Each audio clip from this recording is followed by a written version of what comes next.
before, and I'm having an appointment with Jim. Well, they both you do know. the same thing, I think. Right. Yeah, they do. They do. Okay. But yeah, I guess you could ask. I'm assuming they're a new customer when you ask that question, Right, yeah. but yeah, that would be, you would want to ask that first, because you don't want to start getting into stuff if they're Well, if they here to see somebody else. And I don't recognize them, and they're here for appointment for testing. Right. You know. Right.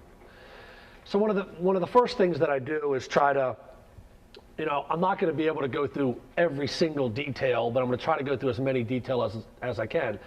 So if they say, Mike, Mr. Smith said to see you, and I happen to have time, I say, okay, I have some time today. Why don't we sit down and start getting an idea of what you're looking for? Do you do that before you let them walk around? You let them walk I around? let them walk around. I said, first thing I do is say, I'll make up something. I'm getting ready to, let me send these couple emails or get this drawing out of the computer because I don't want to mess it up real quick. And why don't you take a few minutes to look around a little bit, and then I'll come back and catch up with you, and then we'll go from there. So then after I've done that, I have them come in and I'll say, why don't you guys have a seat? So we'll just try to go through it as best that I can.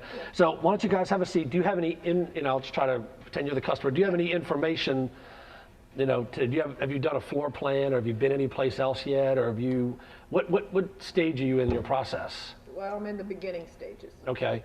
Do you have any, I see you have some measurements here. Yeah. Let me go make a copy of this, so I can have something to make notes on and ask you questions off of, and then I run off, give me copies. Okay. So now I got my copies, and then my copier jams 4 times, and I beat the crap out of the machine, and then I come back 15 minutes later, and they're wondering where I've been. So try to make this as real as possible. So I'll take a look at their floor plan. I'll say, listen, before we get into the floor plan and start having discussions about this floor plan, let me ask you a few questions about the scope of your project so I get a feel for what we're looking at. So I'm assuming, since you're here, that you are interested in getting new cabinets and remodeling your kitchen, right, based on what we've talked about earlier. Yeah. So we know you want to do new cabinets. We know you want to do new countertops. We know you want to do flooring. Is that correct? Yeah. Okay, flooring. Yeah, new floor. What do you have down on the floor now while I'm thinking about it? I have old sheet vinyl. Okay. Vinyl exist. Okay. Appliances. Are you reusing any appliances? I'm or are you getting? Reuse my dishwasher. Reuse dishwasher. And what are you thinking about getting new? Probably a new range. Maybe not. Maybe I'll reuse the refrigerator. Maybe not. Okay. I'll assume for now that you're going to get a new range, refrigerator. Now, your range now, is it gas or electric? It's gas. Okay, it's gas. Is it a regular? No, it's electric. I want to change to gas. Oh, you're going to make it tricky on me. Okay. Yeah. So it's electric, wants to change to gas. Mm-hmm. We'll get to this a little bit more later, but is there gas in the home? Yes. Okay. My furnace is gas. Okay. Gas in the home. Does the, is your basement underneath, is it open, or is It's it? a crawl space. Crawl space, okay. The plumbers love that. Crawl space. Okay. So at some point when we get further along and I come out to the house, I'll look at where the gas exists now, how far it has to travel. So we'll be giving you some ballparks of installation pricing, but a lot of that will be determined by what we see when we do a site inspection and I look at it, or do I need to have a plumber come out? But more than likely, if it's a crawl space, I'll look at the distance that the gas has to travel, and we'll be able to estimate that. Oh, do I look like I'm crawling any crawl spaces? No. Okay. So I'm assuming we're going to get a new range, a new refrigerator.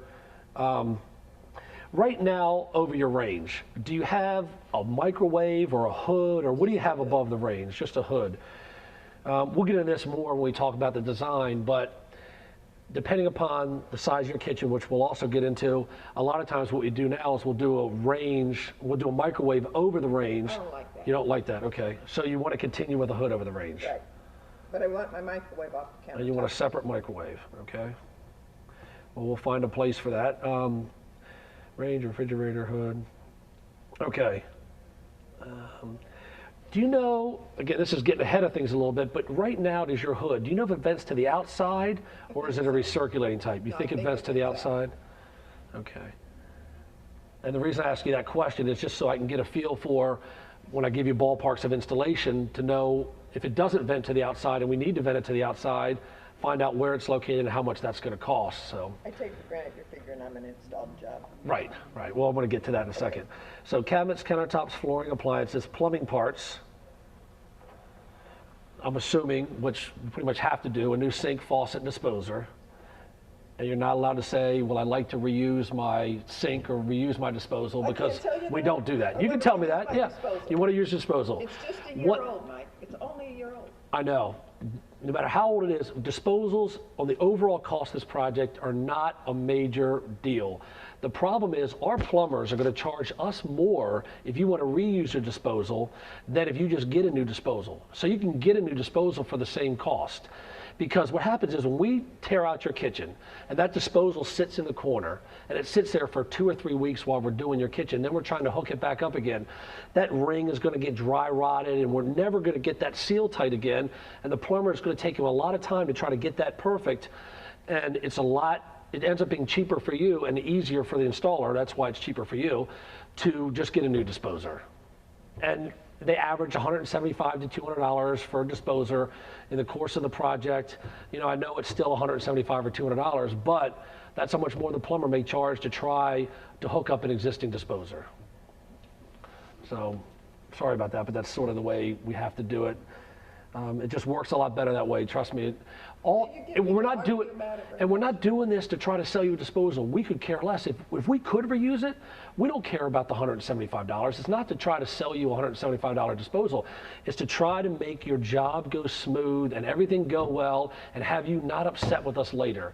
Some of the things we're going to decide upon are going to sound like it's for us, our benefit, but it's really for your benefit to make sure your job goes smooth. This is the way we organize. This is the way we plan. This is when the plumbers come in. This is when the electricians come in. Because if we do something different than the way we normally do it, there's a better chance for mistakes or problems, and that's not going to do you any favors in the end. So the disposal is one example of that. So sink, faucet, and disposer. And again, we don't care if you buy the disposal from somebody else. You know, if you know somebody that owns a plumbing supply house or have it in with a plumber, we don't care.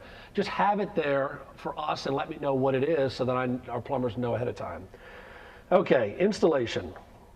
Based on what we talked about earlier, I'm assuming you're looking for someone to do the installation work. You don't have your own contractor. No, I don't have a contractor. So for now, I'll just put yes down for installation, and we'll go back to that after we go through some of the stuff. So we've talked about the installation. We talked about now let's work back up the sheet here and sort of go through. I'm going to get to the cabinets last because the cabinets take the most amount of time and the most effort to go through. So I want to sort of talk about some of these other items as we go through. Just a question, and I'm not the customer anymore. Right, okay. When you tell the people you're going to do the cabinets last, do they usually go just okay? Yeah, they've never, because I tell them that you're going to have more explanation and more decisions to make about the cabinetry than anything. So what I want to do is just sort of give you an overview of some of these other items. We have to make no decisions today. Today is basically about letting you know what's available, what choices you have, and try to have us come up with a game plan of the timing and how we're going to do this whole project. So speaking of timing, when was something you think you were going to do this project? I want to be done by Christmas. Okay, that's going to be impossible unless you have John Simpson as your salesperson. Okay, so no, so that's going to. They don't know. I know. That's going to be impossible to do it by Christmas. Let me just give you an idea of some of our. Can I do it by Valentine's Day? Possibly, but probably not. Let me explain why. You figure what's going to happen is we're going to meet today. Then I'm going to ask you a few thousand questions and try to get as much information to you, and you're going to give me as much information as possible. Then before you leave today, we're going to schedule that next appointment for about a week and a half to 2 weeks from now, when I know I can get your design and your estimate and all this stuff, the preliminary designs done for you. And the reason why it takes that amount of time is, one, is we have a certain amount of people that we're going through and designs that we have to do, and I need to sit down with some quiet time where nobody's here, where I can really concentrate on your design and get you exactly what you want. So you'll come back in about a week and a half, and then we'll get more into the steps that we'll take. But at that point, if you're happy with what we've done, then we go to the next step. I come to the house. So sometimes it takes a month of us having meetings back and forth, depending upon how hard it is for you to make decisions. So sometimes it's going to take us a month to get all the decisions made. So let's just say our goal will be to order your cabinets by December the 1st. Let's just use that as our goal. If we order by December the 1st, normally from the day you sign a contract, we're 3 months backed up to when we could start your installation. So if we order December 1st, that's all December, all January, and all February. So figure late February or early March is when the earliest we could do your installation.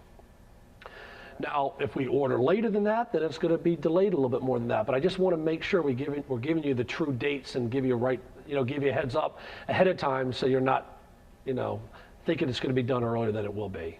And then it usually takes about 4 weeks to do an average installation, and we'll get into that more, on other appointments. So is that time frame still going to work for you? Or is there a specific date you had to have it done by, or? No. All right. Okay. All right. I just don't want to mislead you. Hoping for earlier, but it is what it is. So in terms of the plumbing parts, depending upon some of the other decisions that we make in terms of what type of counters and things like that, some of that will fall into place. Okay, when you're going through this, do people try to rush you up to the granite and up to, or you just? Sometimes they'll say, well, we want to do granite. I'll say, okay, well, if you think we want to do granite, we'll have some more discussions about that on that part of it. Putting them off. Right. We'll have more discussions about the granite in a second, but the reason I want dark granite and white cabinets. Okay, that's fine. But you just ignore it and keep going. Right. Okay, that's fine. Okay. That sounds great. Dark granite, white cabinets. And I'm sure you have pictures that'll show me. And when we get to those areas, I'll show you the pluses and minuses to white cabinets, and I'll get into some more details with you about that, Because you say, I want white cabinets, do you know if you want thermofoil, or do you want an MDF white painted? Into that. But no, I say that. I know, but if they keep doing that, I'll say, we don't know if you want white painted, MDF, is it going to be, there's a lot of decisions even on the white cabinets that I want to make sure I show you so that you know.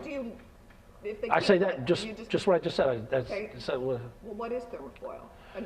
I know we all know that. Okay. If I said that, Right. then Okay. do you get up and start talking No, about I'll that? say, I'll make sure I go through that when I get to the cabinet part of it for you. Okay, so I mean, now if they seem like they're annoyed by it, then of course I'm going to change the way I'm doing it. Okay. But if they're kind of like just asking some general questions, then, so I'll talk about the plumbing parts, meaning if you're going to end up doing a granite top, which it sounds like that's what you're interested in doing, most of the time we do an undermounted stainless steel sink. Do you know what I mean by undermount?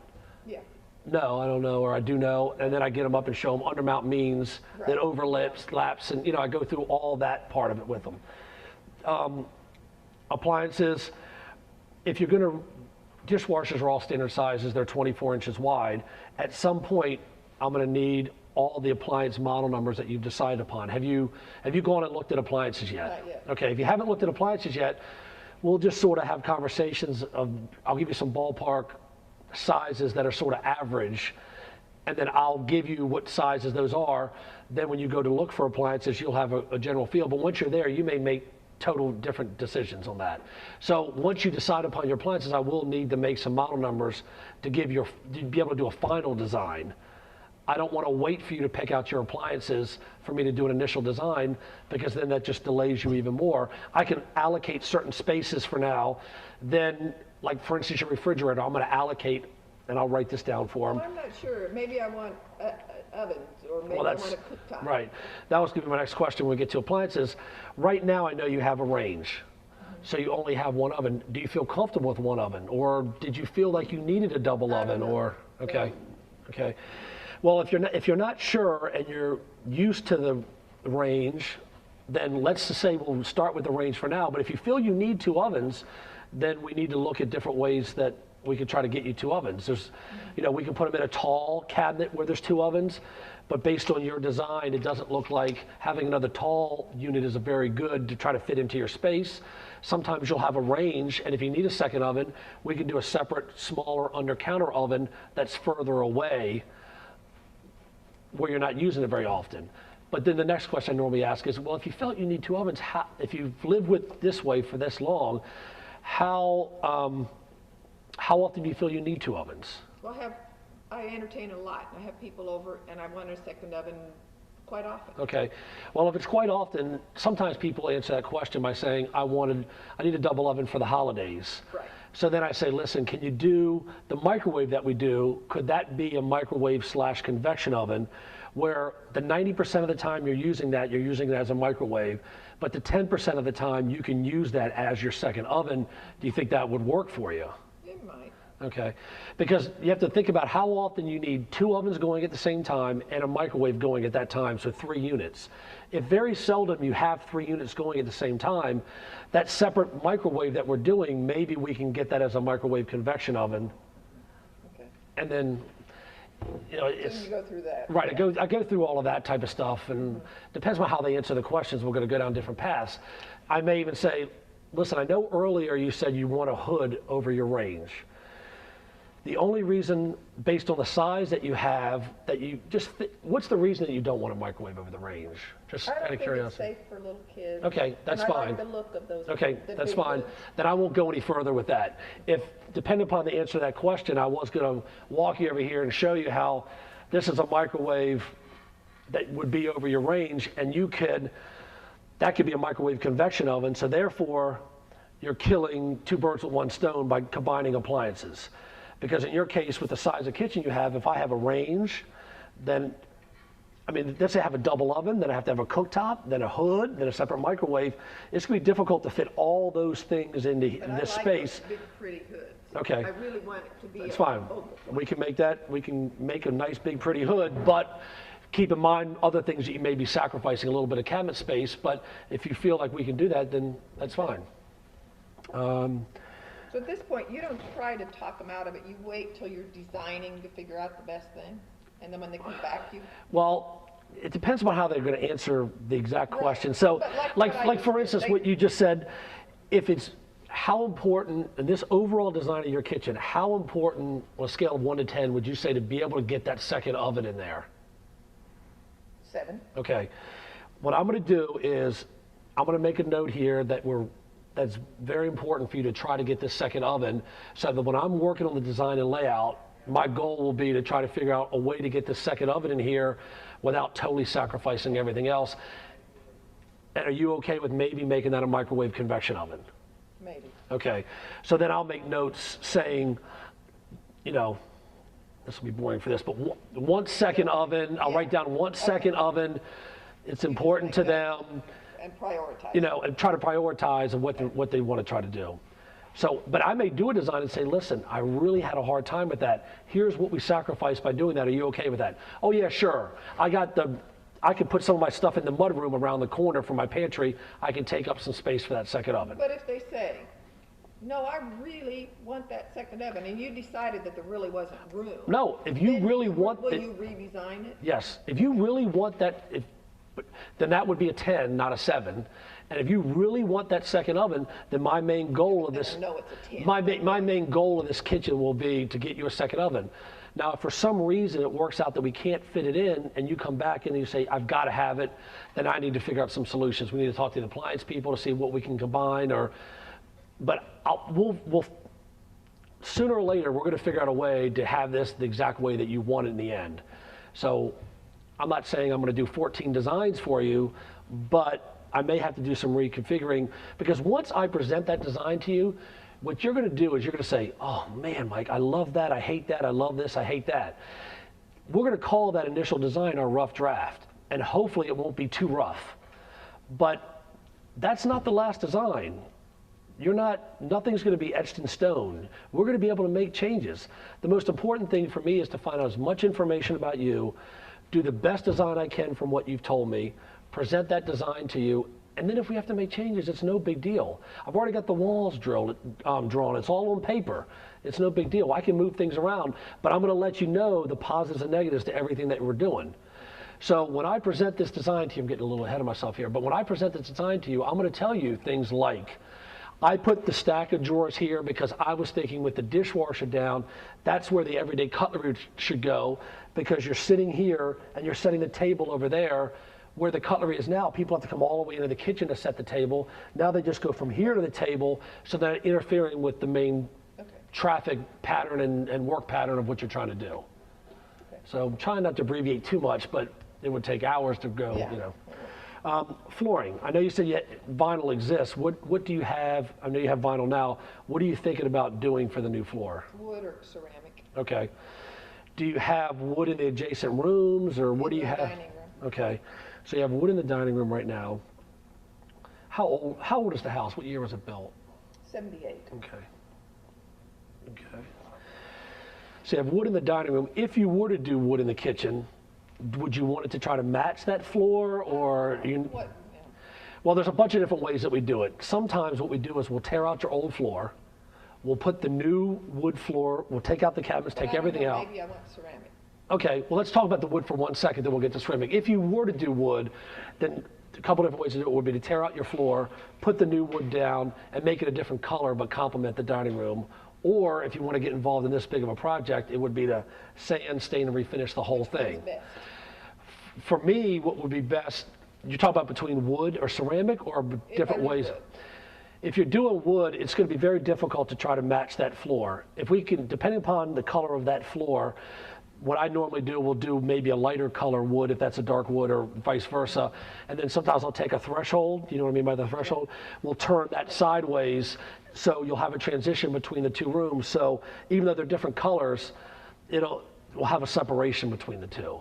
Is it better to do ceramic? In my personal opinion, it would be better to use ceramic or some other type of material. With the size kitchen that you have, I'm not saying it's real small, but it's not large. If you do wood floors, and let's say you wanted to do a medium tone wood floor, and well, you said you wanted to do white cabinets so we can get away with it. A lot of times people, when they do wood floors with wood cabinets, it does make the room seem smaller.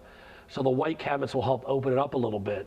So wood would be perfectly fine with white cabinets. Which one's the better price? They're pretty close, pretty close. Let me give you some of the negatives. The wood floor, you're going to see scratches more and dust and things like that more. The ceramic tile is very hard, very durable, very easy to keep clean. The negatives are going to be, no matter what they say about the grout lines and trying to put different additives in the grout, it's only going to be so good. There's more of a chance for staining on grout. It's colder, harder on your feet, things like that. What if I drop something? There's a better chance it's going to break on the ceramic tile than it will on the wood. But what'll happen to my floor? More than likely the floor is going to be okay, but with ceramic tile there's always a chance the floor could chip, and if it's chipped, it's not easy to repair. So if you had to pick which way you were leaning, would you say you're leaning more towards it? Have you had wood before in the kitchen? I have it in the dining room. Okay, have you had ceramic tile in the kitchen before? Got sheet vinyl. Okay. Well, since we haven't decided upon what material we want for now, what I'm going to do is I'm just going to sort of say, if you had to pick today, and we put a gun to your head, even though you don't have to pick today, and you have to pick one, which one are you going to pick? I don't know. Okay. I really don't know. Well, then I'm going to. It might be budget. All right, then I'm going to. The price is going to be pretty close to the same. Then I'm going to go ahead and pick one for you to start off with. So. And what if I don't like it then? Well, I'm not going to necessarily pick out a pattern for you. What I'm going to do is when I price this, I'm going to zero in on the ceramic tile, but I'll also let you know the difference in price between the wood. Because all I'm doing for now, since we haven't picked any patterns out yet or any colors of floors, and we're not going to be doing that at this time, I'm going to go ahead and just give you, this is approximately how much your wood floor is going to cost. This is approximately how much your ceramic tile is going to cost, depending upon the wood or ceramic tile that you pick out. The difference is sometimes there's a little bit more labor involved in the ceramic tile, because a lot of times we have to tear up your floor and we have to put a new subfloor down. Do you know what Durock is? Yeah. Durock, the cement board. So we have to put that down before we put the ceramic down. So there's Don't you have a to lot tear more up the labor. floor for a wood floor? Yes, I do, but I don't have to put that ceramic, I don't have to put the Durock down. So So I'll try to either give way, you I have to tear out my floor. right, you're going to have to tear out your floor either way. Okay. One thing we will have to do is, since you have vinyl and it was 1978, there's going to be, it's right on the dividing line between if your vinyl has asbestos in it or not. We have to cut out a piece and we'll tell you where to send it to get that Well, inspected. I might have more than one layer of floor. We're going to have to look at that when we come out then. If you have more than one layer of floor, then maybe we're going to tear, let's say you have the original floor, and that's 1978, and then you have a layer of Luan or Masonite, then a new floor down. We may have to just tear up the layer of Luan and the layer of Luan and the top vinyl floor and leave the original vinyl floor if that has asbestos in the backing. If that does, then everything's going to be elevated a little bit higher. But we're just sort of generally talking about that. I don't know until we see it. Okay. Is that Yeah, okay? that's kind of Is what that kind of I'm okay? saying. Yeah. Okay. All right. On the countertops, have you thought about? I know you said earlier granite.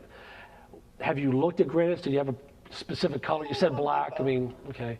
Do you know what was there a specific color? Was it like? No, I haven't chosen Okay. one yet. We'll just say dark. When you say dark, do you mean black or? With the pattern in it. Okay. I'm just going to for now, just write dark granite. Have you looked at any other materials, or do you know much about any of the other materials that are out there? Silestone. Okay.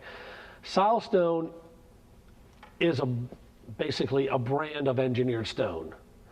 Engineered stones are 95% anywhere from 93 to 98%. I just say 95% quartz or stone. And then what they do is it's basically, for lack of a word, chopped up and then it's made into a form. So it looks very much like granite. The bring up a couple negatives to granite, just so I'm telling you the difference between the granites and the engineered stones. If you're looking at a dark color, depending on how much pattern and variation, you may find something in the engineered stones in terms of a pattern you like just as much as the granite. Well, what about corian? Corian is, some people don't like to hear this, but corian is, we don't really do a whole lot of corian anymore. Part of the reason that some of the negatives to corian are it's much more scratch.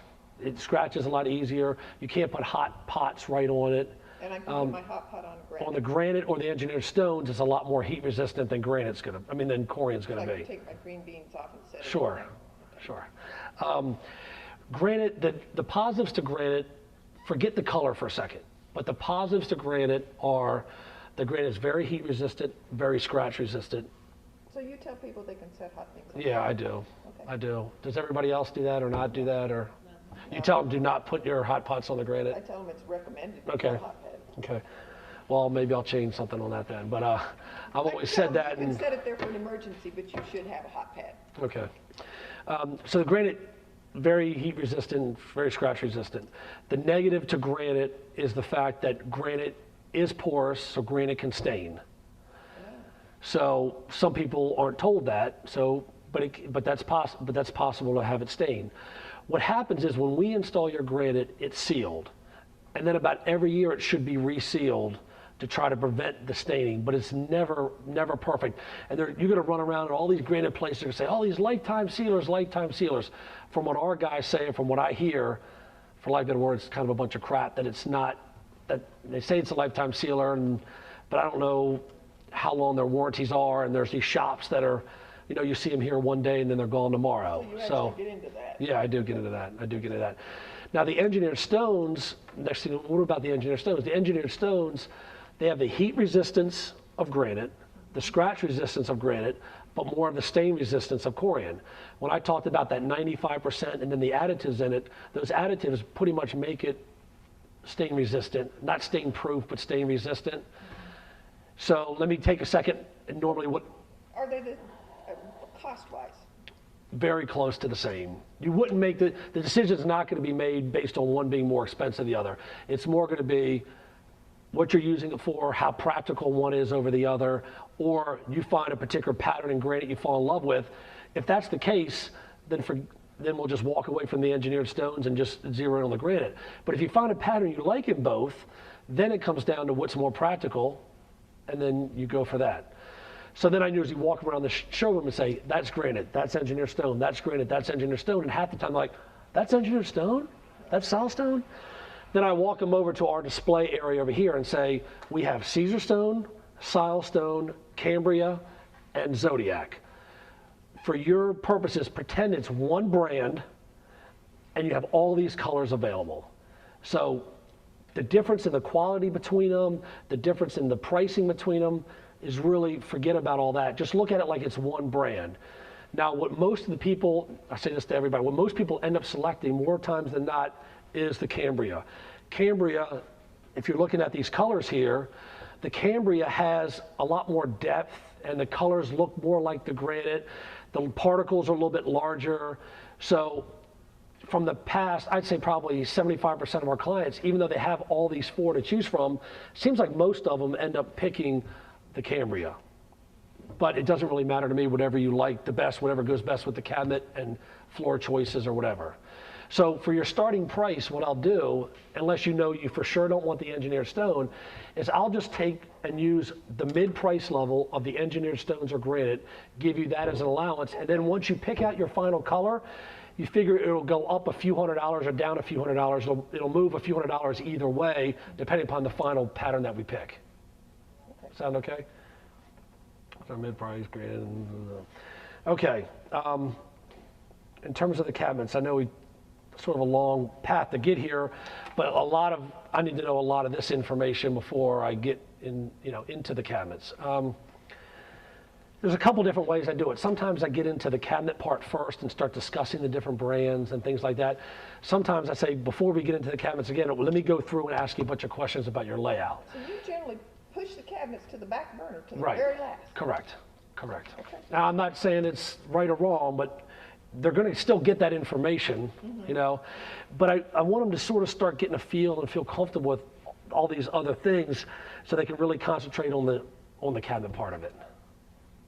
So again, everybody has their own way of doing things, and I'm not saying 100%. I mean, there are times where I'll dive into the cabinets first, but since this is a full installation and they want us to do all these things, I want to sort of give them an overview of what this is going to be.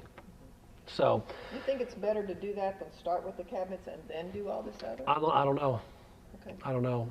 This is the way I've always done it. Doesn't mean, like I said, No, that's I don't know. If they've come in, they're referred by a contractor, and they bring a floor plan in, I may sit down and go through and ask them questions about the floor plan first, then go to the cabinets, and then go to the countertops, because we're not doing the rest of flooring it and all that doesn't other matter. stuff we're not going to do. Right. Again, and you can make this appointment or make this as short or as long as you can. But I I'm mean, figuring I usually this is leave, average is this is what kind of average. I usually try to leave an hour and a half for that first appointment and go through this type of stuff. So just to give you, again, I'm not saying this in the perfect order. Since we're all sitting here right now, I'm going to discuss some of the cabinet part of it. We have several different brands of cabinets. The one that we do most often is a brand called Brighton.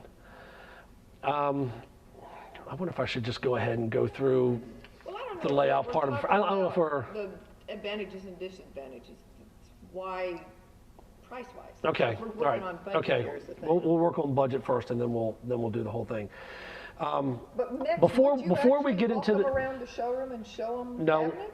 I'll either do that, or I'll either start showing them Brighton or start showing them this plan. Okay. But let's just keep going with what we'll do more than 50% of the time, and try to just Yeah, go that's right. through as Yeah. best we can.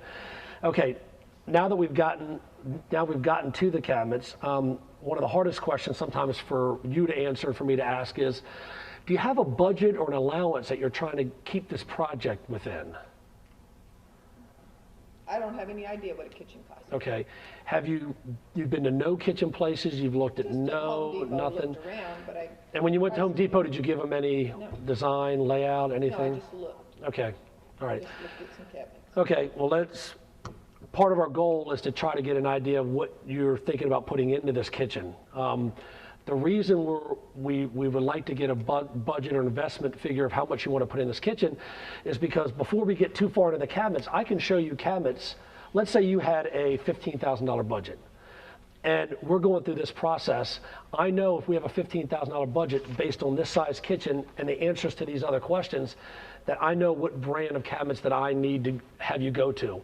If you say it's a $30,000 or $40,000 budget, I know that we have more cabinet lines than just the one that would fit into your budget. So what I don't want to do is I don't want to go through this whole process and have all these meetings and go through this whole thing with you and then present this beautiful kitchen and go through the whole thing and you fall in love with it and I tell you it's $50,000 and you say, $50,000, are you crazy? Why didn't you ask me what my budget was? Then this whole file goes in that big file cabinet back there and I never see you again because I haven't done you any services. I haven't done a good service for you because I didn't get an idea of your budget. And this is what you actually This is actually what I say. And that's right at the first time. That's during that first appointment. Now I may slip it in a little later, slip it a little earlier, but before I usually get too far to the cabinets, I try to get an idea of budget. Yeah. I said, because I could walk you up front, show you the most expensive cabinet line, you pick out the most expensive finish, but if I don't find out that that's within your budget range, then it's not going to do me any good. So what does a lot it of do a kitchen? so a lot of these items are sort of fixed. The cabinets have a little bit of flexibility to it. So what I'm going to do, since you don't necessarily have a budget, I'm going to give you a number, and then you're going to tell me if you think that's at least within the range of what you were thinking about spending. Because again, I need to know something before I design and price your kitchen. So this is not perfect, but our average installation, I need a million more questions from you, but our average installation based on if we're doing plumbing, electrical, we're doing some lighting, we're tearing all this out, based on the size that I see here, I would say our average installation is probably in the $8,000 to $9,000 range. So I'm going to say $8,500 just to put that down. Our average allowance for sink, faucet, and disposal is around $1,000. If you're just getting a new dishwasher, and excuse me, you're reusing the dishwasher, but if you get a new hood and you want the hood you mentioned, a big stainless steel commercial looking hood. I want a wood hood. A wood hood, okay. A wood hood, well, the wood hood would be part of the cabinet pricing then. Okay. So let's just say we don't know how we're going to design this now, but a new range and the hood and the separate microwave and refrigerator, let's just say, just so we can put a number down to help you with this, let's just say that you're going to spend $4,000 on appliances. That's all?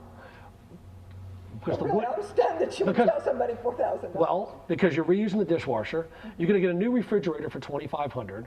You're going to get a new range for, I don't know, $800. It depends upon how we end up designing it. Okay. So I'm just using that 4,000 number. That 4,000 number is for a refrigerator and the microwave and the range. Okay. So what's that? Right, but I'm sort of saying that I had mentioned that I was going to do that as part of the. So it could, depending on what you pick out, you may go buy a $5,000 Sub-Zero refrigerator, and then that number is going to change. But you don't sell the appliances? What's that? No, we don't sell the appliances. So how do I get my appliances? There's two things you can do. You can go any place that you want to for appliances. If you know of anybody or anybody locally, you can go anywhere you want. What I'm going to do is I'm going to give you the cards for two places that we use that I feel comfortable with, the people that they're going to give you good service and good prices, and they're going to help you out. Cards to two places? Yeah, I give them the Sears, and then I also give them Liz, which is Appliance Land on Rockville Pike. And do you have an arrangement with them, or you just? We don't get them. We don't. We know they're good. She's actually great. I mean, she's a lot better than our sales representative. The problem is we don't get anything back for that part of it. But right. No, I was just. But no, I send them to two places.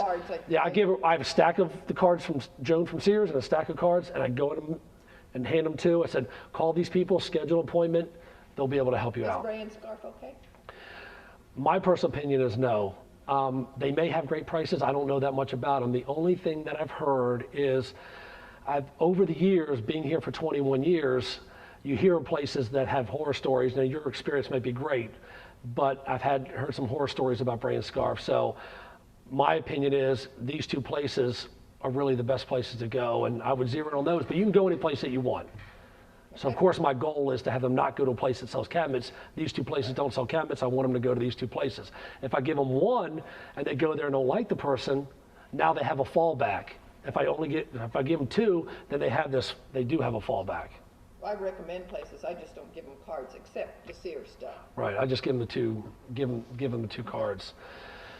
So going along with our budgets, again, these are just guesses. These are just to try to get a feel for the space.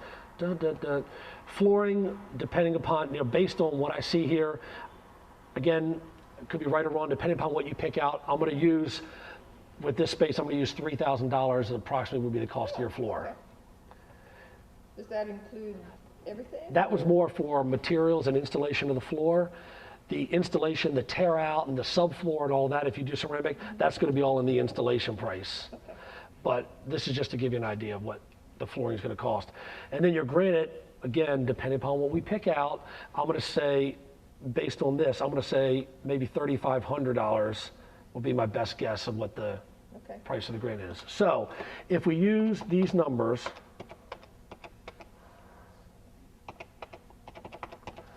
that's $20,000. And so now, so $15,000. Right. This size kitchen, if you want these things. Now, if you said had a contractor that could do all the tear out and you have a plumber, you have an electrician, and you want to do the installation. I Right. need you guys to do Right. So based on this size and the answer to these questions, we're talking about $20,000 before we even get to the cabinets. How much are my cabinets going to cost? And that's where we're going to go next. Based on this size, the cabinets are probably going to be, depending upon what brand you pick, anywhere in the $8,000 to $12,000 range, depending upon what you select. Well, what if I don't know if I want cherry or white? Then we're going to do a design for you. We're going to price it up in cherry or white, and then I'll let you know how much more or less the other one cost. Okay. So when I tell you that 8 to 12, now we're talking about 30 to 32,000 for your kitchen. Okay. Now, if the next question is, I can only spend 20 on your kitchen, on my kitchen, then I say, okay, if 20 is your max, then what I'll do is, let me show you the line of cabinets that I think will help get us in that budget range. It's a brand called Homecrest.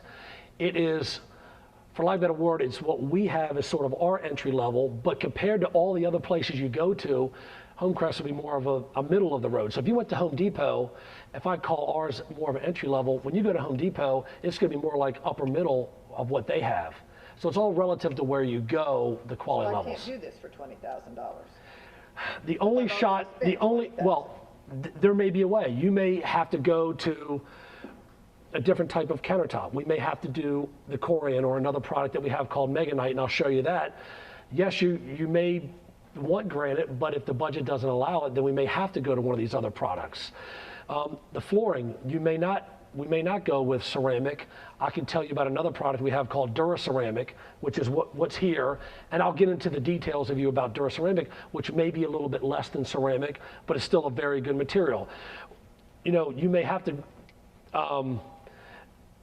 there's not much we can really do with the plumbing parts. You know what I mean? It's not a lot of flexibility in the cost on that, but installation-wise, we may not be able to do the 6 recessed lights and 400 cabinet lights. We just may not be able to go that far with it if we have that budget, and that's a hard and fast budget. Okay. Okay. And then what I go through is, that's a pretty broad range when I say the $8,000 to $12,000 range for your cabinets. Mm-hmm. The difference between that is going to be the different brands that we carry. And the 12, of course, is going to be a much better quality than what the 8's going to be. So, but keep in mind, even the 8, if it works out that it's 8 and it's the Homecrest brand, it's a very good quality cabinet. When I'm showing you the Brighton and why the Brighton's better than Homecrest, it's going to sound like I'm putting down Homecrest, but I don't mean to. I just have to show you why one's better than the other. Do you, if they give it said, you know, I can't spend any more than $20,000, do you quit talking about Brighton? Yes, yes. I'll say I'm not even going to get into the Brighton brand and some of our other brands that I know will not fit into the budget unless you feel like the budget may be a little flexible on that 20. Well, maybe we could go 25. I said, well, even if we do 25, we're going to have to cut some things here to do this anyway. So you're still stuck at Homecrest. Right, right. So do you just automatically don't even talk about Brighton at all, or do you still keep saying? No, I just go to Homecrest then. Okay. But the thing is, this is sort of not real. I guess it's kind of realistic, but Well, yeah, because I have people do that. but it depends upon the size too. I mean, if the size was this, you know, and not this, then I would Right. modify these other numbers based on that. When they're being you know? unrealistic. Right. You just automatically. No, there are times, and I hate to say it, but there are times where I have said, we will not be able to do what you want unless what you want's flexible for that price range. Okay. I mean, and then there- when that happens, are you just? But What do to you be honest with you, the times that's happened has been so few and far between. Okay. I mean, it's. But what would you do, even though it is far and few between? I tell them, I said, listen, we won't be able to do this kitchen that size with granite, with ceramic tile, with all the recessed lights and all that for $20,000. So you show And- them what they could do. And I can show you what you may be able to do, but to be honest with you, no matter where you go, you're going to hear the same things. Now, this would be, remember I always say 95% chance they're coming back with that next appointment. Right. It's probably 98%, but that 2% is, well, we didn't know how much a kitchen was going to cost. We didn't realize that's how much kitchens cost these days. We'll let you know if when we have a different budget, Right. and they leave. But that's, like I said, maybe 2 to 5% of the time. I really don't have that come up, because sometimes once I challenge them on this and say it's 30, then So they say, well, you know, because they were just trying to see my reaction, maybe. Yeah. You know what I mean? So we've decided that we're going to spend more. Then what? Right. Okay. Let's talk a little bit about the different brands of cabinets. Now, And then you do what the showroom. I do the little showroom thing, but what I normally tell people is I say, listen, the brand that 80% of the people end up selecting here is a brand called Brighton. That's normally I have the budget that allows it. So let's assume I have the budget that allows it for now. Assume that now. The budget Now that we're back. $35,000. Brighton is what 80% of the people here end up selecting. So what I try to do, instead of confusing you by showing you 4 different brands of cabinets and doing this tour for you, I try to really zero in on Brighton. And I usually do the initial design and the pricing based on Brighton, because I feel that that's going to be able to fit into the budget that we talked about. So if that's, I'm going to zero in on that, but then I'll show you some of these other brands, but I'm going to really zero in on Brighton the most because 80% of the people pick that. And the reason 80% of the people end up picking that, it's a custom cabinet line. For lack of a better word, it's a custom cabinet line without being ridiculous. At this point, are you getting them up and showing them? Yes. You're not sitting here like Yes. this anymore. No, I'm getting up and showing them. And I'm going to get up and start doing that more once I'm going to get up and start showing them. Carry the camera. Right, we're gonna move it around, but 80% of the time people pick Brighton, and the reason why is when I get through and I go through the quality of construction of Brighton and what they have to offer, if you look at the Homecrest, which is one step down from Brighton, you're really only saving about 12% to go to Homecrest. So most people, if your cabinets cost $10,000 and you're saving 12%, you're saving $1,200, which is a lot of money. But if you look at this as a $30,000 kitchen, to be able to go with a full custom line with the quality I'm getting ready to show you, it turns it into a $31,200 kitchen. So you're really only talking about the installation's the same, the plumbing parts are the same, the flooring's the same, all that stuff's the same. So for $1,200 more, you're going to get a much better quality cabinet. So that's why we zero in, because when I used to show everybody all the brands, they end up picking Brighton anyway, and all I did was confuse them. So I'm going to zero in on Brighton first. So let me. This is what you sit there. This is what I that's say. you say. This is what I say. Right. This is what I say.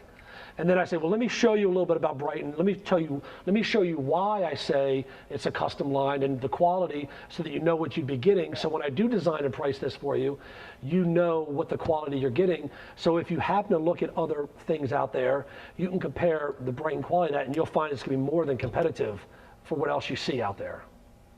So, Okay, and then I'm gonna get up. You're actually assuming that you're going to draw this up, but they're also going someplace else at the same time. Correct. I mean, it's gonna. Right. Well, I it's know gonna that, happen. but I'm It's just- gonna happen. Yeah. Before I get up and just do a little showing the Brighton thing that I normally do you guys have any questions? I mean, I'm not sure it's the exact perfect order and jumping around, but go ahead. I actually had 2 quick questions that came to mind. If you go through your guesstimate and your budget for Brighton that you're coming up with is 5,000 over their hard and fast number, if they ask you, can you price it and get an accurate number, would you still do it even though you're not really, in your mind, you think? Yes, I will. If it's that close, I will. So the question is, well, it sounds like if I do Brighton and do all these things on your guesstimate, that we're $5,000 over our budget. I'll say, listen, it may well be in your budget. I don't know that. These are all just guesses. Until I actually price it, I can't tell you that. So what I'm going to do is I'm going to design this kitchen. I don't mind taking the time to do this for you. I'm going to design this kitchen. I'm going to price it, and I'll get my appointment book out, and we're going to come back in this date. You know, I haven't even gone through the other stuff yet. But I'm going to present this to you in Brighton, and we'll see what the actual number is. Because let's say I'm off on some other things. I may only be 3,000 over, and it may be worth it to you to spend the extra 3,000. Or what I'll do is when I price Brighton, and let's say it's 10,000, I can give you a ballpark of how much you would save by going with Homecrest. So let's say it's $1,000 to go with Homecrest. Okay, we put that number here, and then now let's go through what you lose in quality or what you lose in style by going with Homecrest, and we'll make that list. So we'll say, is this worth $1,000? Yes, it's worth $1,000, and you decide if you're going with Brighton, or you know what, that $1,000, that's going to buy my new range and over-the-range microwave, or whatever the case may be. That's what I do. I just wanted to make sure I wasn't wasting my Well, time. no. The close I draw it. If they said, okay, 20,000, but you know it's going to be 28,000, Do you still? No, I don't. No, I don't. I usually don't. It really depends. I mean, you can read when you're reading the customer. You can sometimes you can get a feel for it. Is that 20,000 really 20,000, or is that 20,000? You know, the kick under the table 20,000. You know what I mean? Sometimes it's hard to really know, but you know how you get a feel when you're talking to people if they're being upfront with you, or they say no, I haven't been anyplace else, and they flip through and you see 14 prices from Watkins and If you do McGuire. or that, whatever. do you say? No, no, I don't because Do you? I don't want to embarrass Do you see them. that? I don't want to embarrass them. Right. What I try to do is next time they come in, I may say, well, because I'm giving them a now. Well, in the last couple of weeks, have you had a chance? Did you look at anything else? Oh yeah, I did go to so and so. A lot of times, once they feel comfortable with you, they may be more honest with you. At first, they got the guard up and this preaching not getting everything from me. You know what I mean? Right. But then it takes a while to come. You know. One thing that happened to me one time is I saw a customer who said they hadn't been anywhere else, and I could see that Home Depot quote sheet, and I thought, they're lying. Right. You know, we got to the end of the process, and they pulled that out. That was an appliance quote from Home Depot. It's written in the exact same form, and I was really thankful that I didn't jump to that conclusion, because I saw it, and I put my guard up, but in the end, when he pulled it out, it was actually just the appliance quote. Right. When you give them the number for cabinetry, do you just, because you've done it so long, you pull it out of your head? Or do you do something your foot thing? I pretty much pull out of my head. But what I It really doesn't matter what method you use. So right, does it? but what I do, I never do the linear foot thing. And sometimes people say, well, how much is it for linear foot? And I tell them, I'm never going to price your kitchen for linear foot. Because if I have 2 base 30s, and it's X amount of dollars per linear foot, if I put 2 roll-out shelves in each of those base 30s, that's like buying a whole other base 30. So it's very misleading. What I do tell them is, I look at this space and say, this looks like, excuse me, 1 second, boom, boom, boom, boom, boom. Let's say it's 18 cabinets, 18 times 650. You have approximately 18 cabinets. And I tell them at one point what I did was I took 20 Brighton kitchens, not totally accurate. I took 20 Brighton kitchens, added up the total dollar amount of those 20 kitchens, added up the total amount of cabinets for those 20 kitchens, and it worked out to $650 per box. So when I did that, that's what I used to give you your ballpark.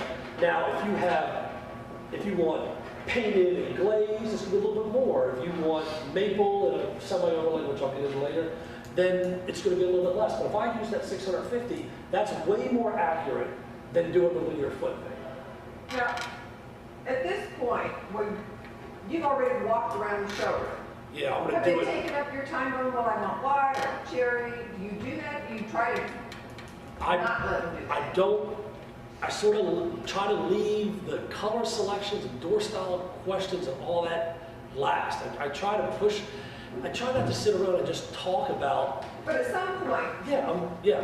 generally, they're going, oh, I like this in Wilshire, no, I like this in Mattoon, and I like the glaze. Right. What I normally But do it's your next. first time. Right. I do what I just did. Then all of this, Then I say, well, let's get up and let me show you the Brighton cabinetry. and we show I'm them. gonna, and I'll do that in a second. I'll do that. Then we'll come back. We'll sit down and say, well, let's talk about styles and finishes a little bit more. I know you mentioned white before.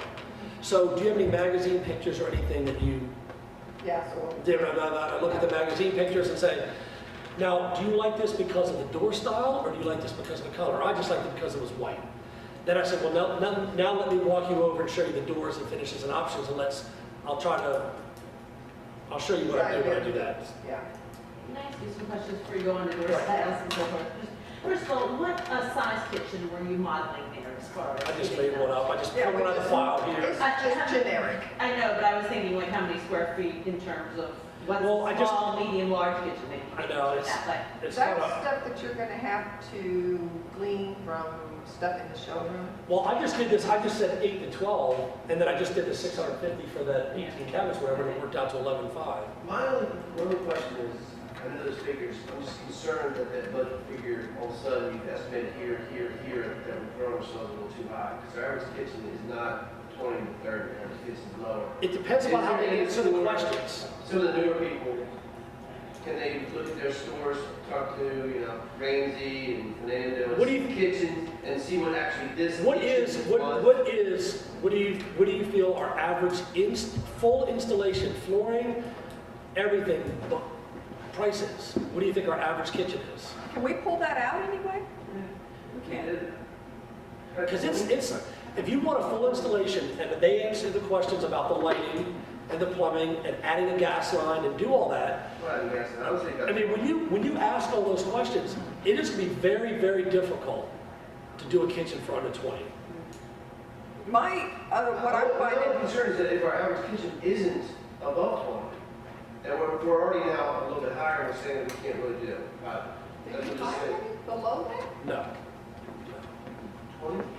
They're 20 Yeah, or there's more no, With install? with install. yeah, with install, I mean, I would be curious first to find out what it is, because the labor, this 8.5, that's on the lower side. I can hit 15 without blinking an eye, real quick. if you add the appliances into it, which we're not doing, but I put it in here to help their budget, Right. it's very difficult to do a kitchen that's even an okay size for under 30 with their appliances. It's, I would agree. it's, So I'm looking at the receivables collected. Yeah, that's what I'm saying. I would be curious to find out what it is. Hans? now, John, if they answer the question of, no, my lighting's fine, I don't really need any electrical, I mean, But if they want under cabinet lights, I want to put some recessed can lights in. And I'd like something pretty over my island. You know, when they give you those kind of answers, the electric is going to be 2,000 plus, right there. now I understand what you're saying, we don't want to blow people off, but we also don't want to design kitchens that we know, no matter what we do, based on what they said, are going to be 30, and if they have a budget of 18, then we have to let them know that we either have to reevaluate the budget or we have to change the scope of the work that we're doing. Right. I mean, one of those two things, we have that happen.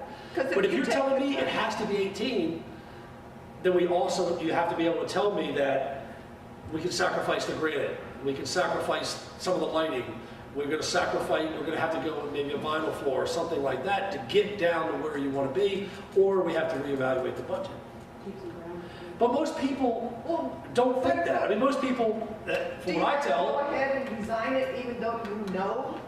if I use that, let's just use that 5,000 thing that you said earlier, I mean, I'll design it if it's close, but there's no reason for me to design a kitchen.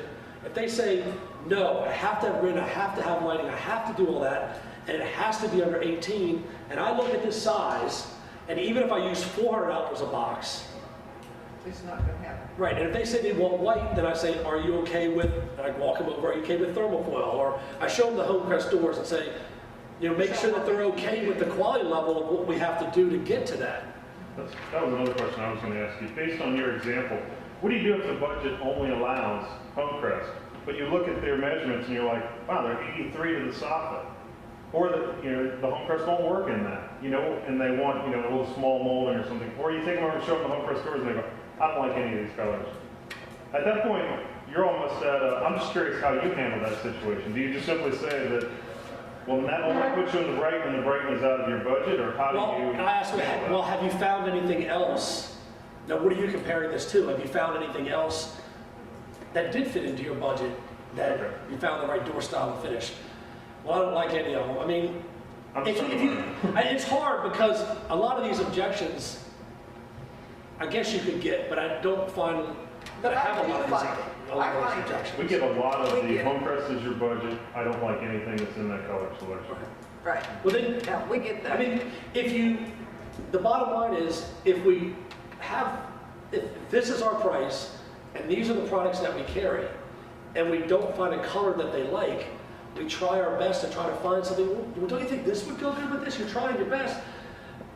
But if they like something that we don't sell, then you really don't have an option. You know what I mean? So at that point, do you say, okay, I will keep track of this? So you're saying you have a lot of people that say, I have a budget of this amount and I can't go a penny over it and you can't fit into that budget.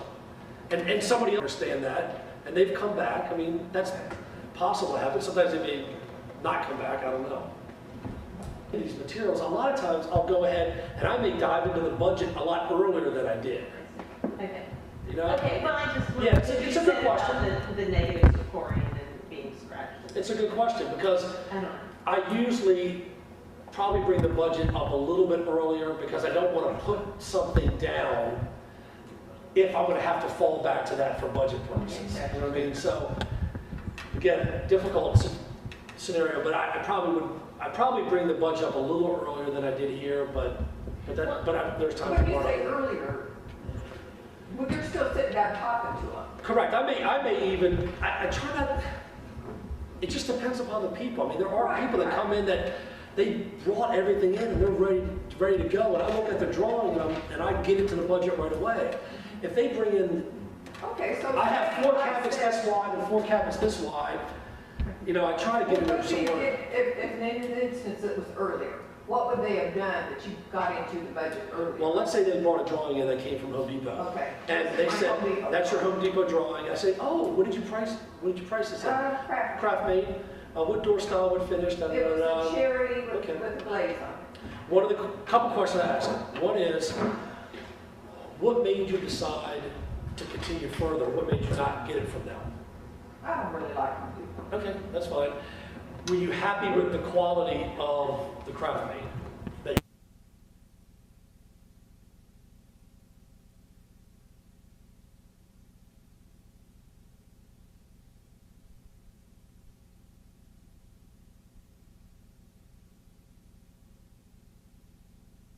So then I'll go ahead and a lot of times I'll wheel them over the computer, or if they have the brochure craft made, I'll look it up and find out what they selected. And say, oh, you know, pick out what that was. And then I know if it's all wood that's craft made, that's when I'm like, that's when I have to make that decision to go to Brighton or Home Crest, because when they say craft made all wood, that's when it's the toughest. You have to, I think you guys would admit, that's the toughest one to try to beat, because they're pretty competitive in what they do. But I still normally go to the Brighton for that and try to show them what makes it better. I throw in a couple custom pieces like a 13 and a half, and you know, or try to do some little things different than their design. Or I try to show them how I can do the design.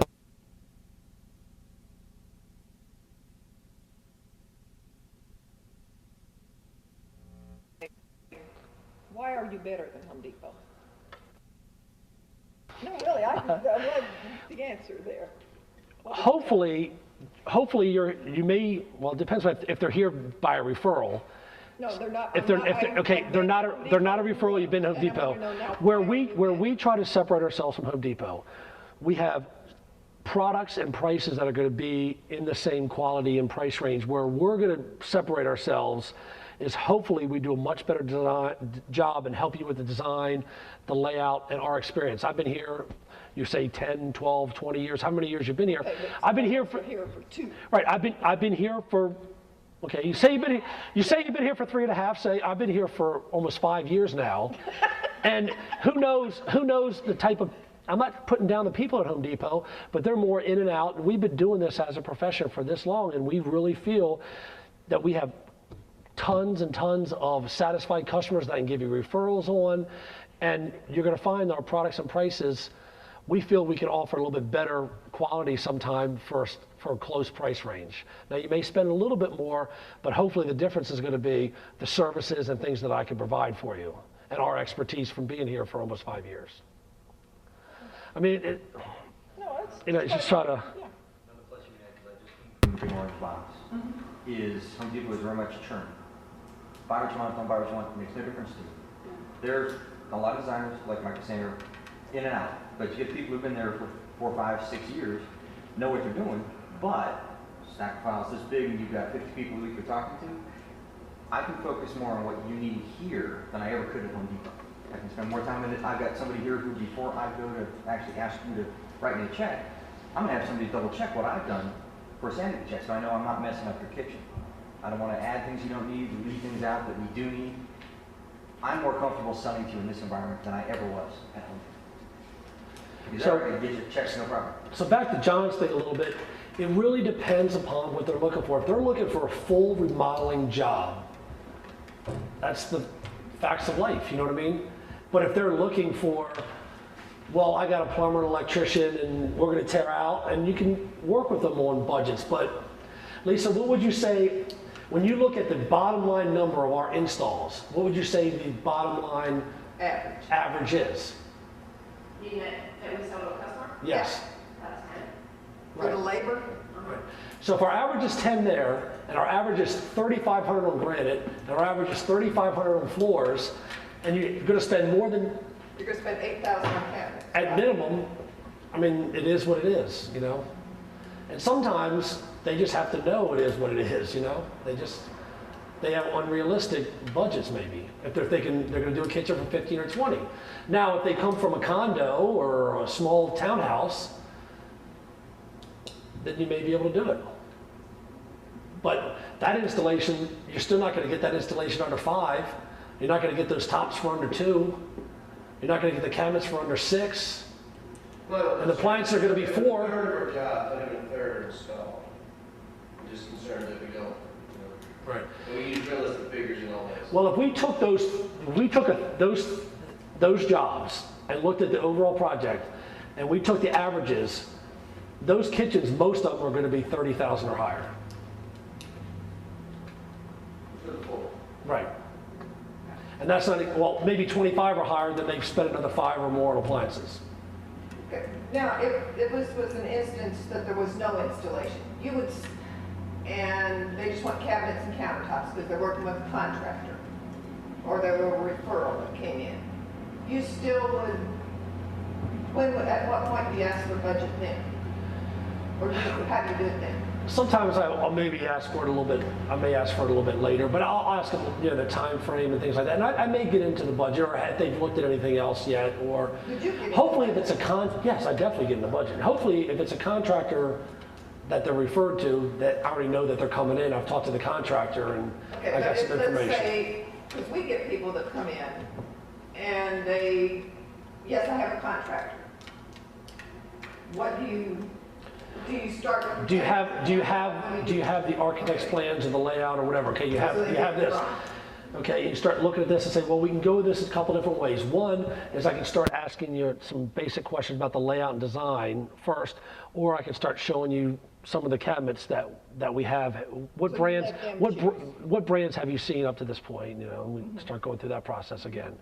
But I'm definitely going to get I'm Okay. definitely going to get a budget. Well, that's why I'm wondering how you go about that. That's what we're here for, is to find that out. How Okay, you go about so getting we, the budget. did the way I sort of do this and try to get the budget, did that help at all for install jobs? Is it still, any questions or anything that you feel like could be done differently, or, I have a question. Do you let them leave with something written out, like the price is written down No. on paper? You did this. no, You don't copy it. no. Sometimes I may give them this, but But usually you don't. usually do I that. don't. No, What usually I if don't. they say, can I have this? Sure, you can have this. I said, I don't know if you're gonna read my chicken scratch, but you're welcome to take this with you. But I'll have a more detailed thing for you when you come back on the 3rd at 10 o'clock and we go through that. Now, do you tell them that they should figure that you're within a certain percentage of this, or you just let them? No, I tell them, this is my best guess. Based on my experience, this is my best guess. I could be off by a little bit or a lot, but most of the time I'm fairly accurate with this if I have all the information. And I'll let you know more when you come back on the 3rd. You know, always schedule that next appointment. So if they come by with this and a contractor's referred them and they haven't been anyplace else, I may look at this and the first thing I may say is, do you have a budget in mind to try to keep your cabinetry part of this project under? Well, I don't know. No, Has your contractor given you any allowance for the cabinetry? I can ask him. Okay. I mean, This is what I'm getting. okay, That's why I'm okay, getting that okay. answer, so. Well, if you can ask him what the budget is. For now, what we'll do is, without being able to get in touch with him right now, do you have any budget in mind for these, I don't for know this what cabinetry? it is. Okay. If I was to, Can I do it based for on, 8,000? based on my formula looking at this, these cabinets could cost anywhere from the $8,000 to $12,000 range. You know, I'll just go back to that based on the size. It could cost anywhere from $8,000 to $12,000 based on the quality that you're interested in. Does that sound okay to you? You may say, no, I have no idea if it sounds okay to me. Well, if you don't know if it sounds okay to you, then we have to at least start with something. So let's just use that 8 to 12. Then I start with the 80% of the time we use a brand called Brighton. My best guess looking at that, the Brighton would be in the 10 to 12 range of that. So why don't we zero in on that, and then I just go down that path and start showing them Brighton, and then I go through the whole spiel like I went through before. It's only $1,200 difference, and I just go through all that stuff. So I just get, if they can't give me a number and they can't give me a budget, then I tell them, well, then I need to give you, I'll give you a budget of what I think this may cost. But until we price it, I don't know. But the only reason I'm giving you a number is because I want to make sure that I show you what you want. What And then if it they fits don't in. want to give you a budget because they think they're going to price to their budget? Well, Well, yeah, I but- have something in mind, but I don't really, I get that. Well, if you don't know the exact number, I don't need the exact number. All I need from you is, if I was to say these cabinets would be in the $10,000 to $12,000 range, is that still within your budget range? Sometimes they'll say, oh, well, I thought it would be more than 12. I said, okay, would you say more like 15 to 18? And they may say, yeah, that's sort of the range.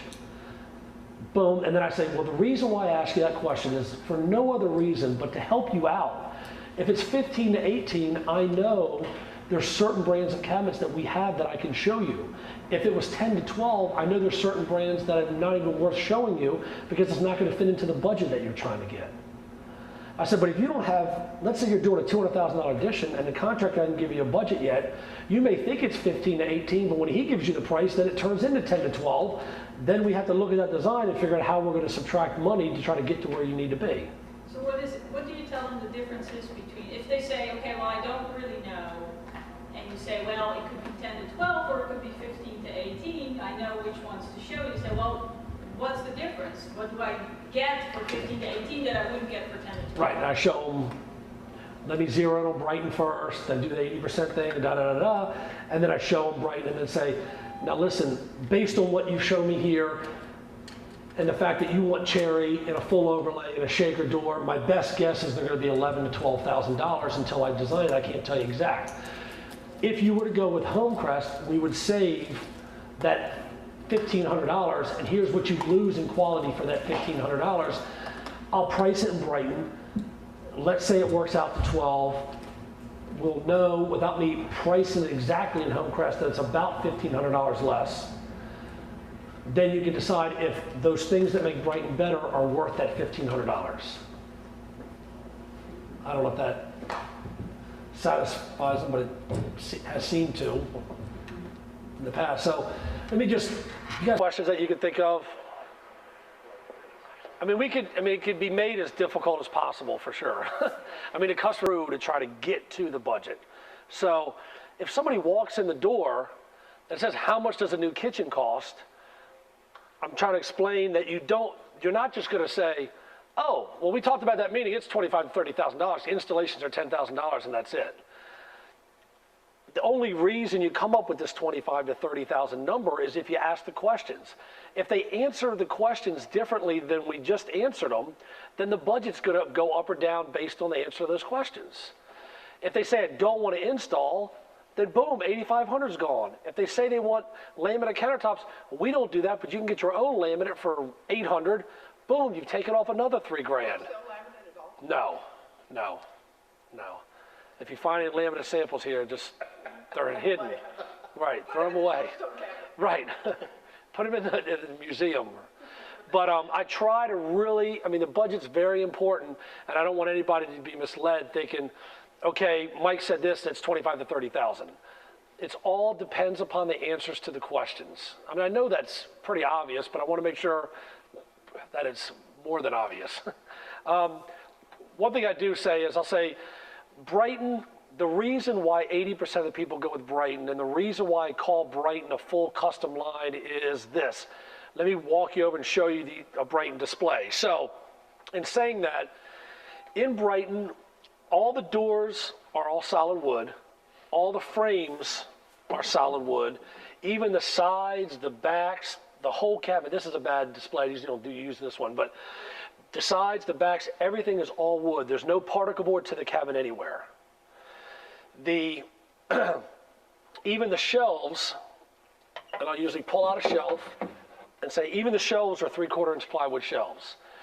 Part of the benefit to that is because they're plywood and because of how thick they are, you don't have, the shelves don't bow with the amount of plates and everything that you put on them. All the shelf clips are metal rather than plastic. Some you'll see out there are going to be plastic. And because the fact that the shelves are plywood and the sides are wood and the shelf clips are metal, you don't need that center post down the middle. So you don't have to take your plates and glasses and turn them, and most people say, oh yeah, I got that now, I hate that. So you don't have that. It's full access to everything. Even on the bottom cabinets, when you have no center post, and a lot of times we'll do roll-out shelves.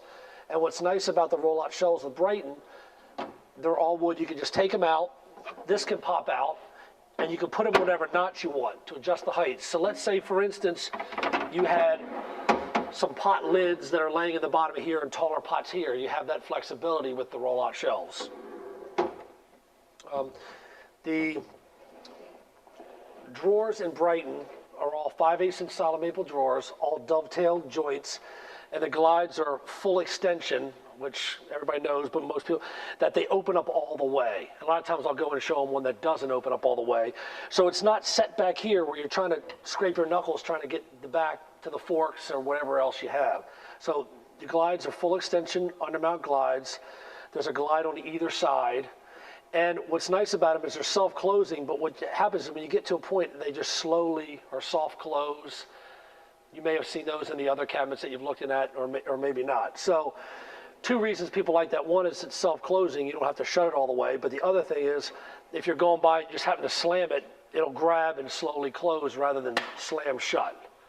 So a lot of people like that feature also. Let me walk you over and show you how well, before I do that, let me show you a couple other things. When you have Brighton, it's fully custom. You can do whatever size you want. So normally cabinets come in 3-inch increments. So if you have a 32-inch space, you need to order a 30-inch cabinet and a 2-inch filler. In Brighton, for not much more than the cost of the filler, you can just order it as a 32-inch wide cabinet or a 31.5. You can order whatever size you want. So that's the big advantage that Brighton has over a lot of these other manufacturers. Not only all the quality things I just mentioned, but the fact that you can make any cabinet you want. If you fell in love with a cabinet, you took a picture of it and you had me draw it, I could email it over to Brighton and they could email me back a price. They can make whatever you want. They make furniture pieces and television units, and we can make whatever we want. So it's truly handmade furniture that's done, that hasn't been started or done at all until your order gets to their warehouse. And then everything is ordered and made exactly the way we've done it. Okay. One other thing I wanted to show you, which I don't have over here, is let me show you how Brighton does their Lazy Susans. So when the doors open, when the door of the Lazy Susan opens, remember how I showed you the adjustable shelf up above on the metal pegs? This is also on adjustable shelves, and each shelf turns individually. Now normally this turntable is on the floor of the cabinet, but the biggest advantage to having them on the turntables on adjustable shelves is because they're sitting on a shelf, they're much stronger, and because they're sitting on a shelf, you can adjust it. And then it just fills up. You can adjust the heights, it's a lot stronger. Now again, normally that one's on the floor of the cabinet. Mike, the bottom Susan, that should go on the floor of the cabinet, isn't it? Right. Yeah, I just said it twice. Yeah, normally that turntable, the bottom one, is on the floor of the cabinet. It's not on an adjustable shelf. Okay. That was this is an original Brighton from 1996. People say, well, why do you keep a display from 1996? Well, this is natural cherry, and we want to show you what natural cherry will end up, not what it starts out. I have a natural cherry door that's new, sitting here, that I got for a customer. So this is more what natural cherry will look like when you first get it. Maybe a little more blonde than that. This is about a week old, but this is natural cherry after it darkens. So what I always tell customers, if you say, I really love natural cherry, but I really want the way this piece looks, then I just make a note, don't let this person get natural cherry, because you have to like the variety of the grain in the wood. The darker you stain it, the more you'll mask the variety of the grain. Like on that first time, do you have them choose the color, the door style, everything? Yes. But what I do, before I design it, what I do is I tell them, I say, listen, when we do this initial design, it doesn't matter what we're going to end up with. But what we want to do is pick a door, a wood, and we can pick a stain or not, just for me to do the initial pricing. So that's when I go through the, you can get any Brighton door. I won't get too far into this, but I want to give an overview of this. Every Brighton door can come in what's called full overlay or partial overlay or inset. So there's 3 different options. What partial overlay means is that the doors will partially overlay the frame, and then you'll see some framing around it. What full overlay means is the doors fully cover the frame. And you can pull those away, I think now. What the doors fully cover the frame. So you don't get any more storage space with this, really nothing. You just get larger doors and drawer fronts. Some people like that because they like to see the depth of the doors and the framing around it. Some people like this better because they want everything to blend in a little bit more. Inset, let me show you what I mean by inset.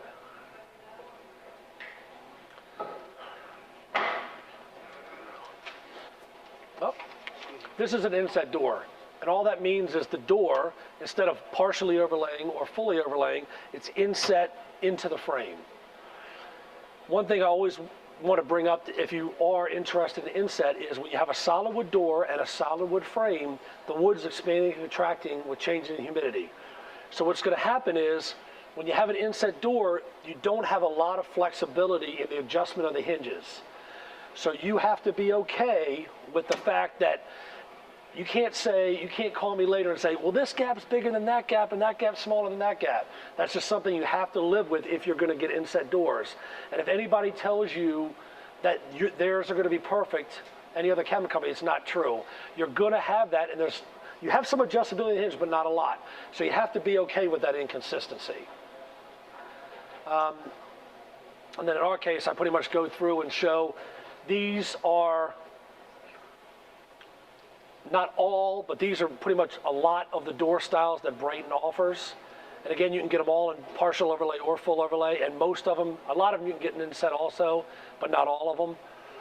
And you can mix and match all of these with all the woods and all the stains and all the finishes. So for instance, if you said, I fall in love with this door style, but I wanted it in a lighter maple, or I wanted it in a white paint, you can mix and match all that.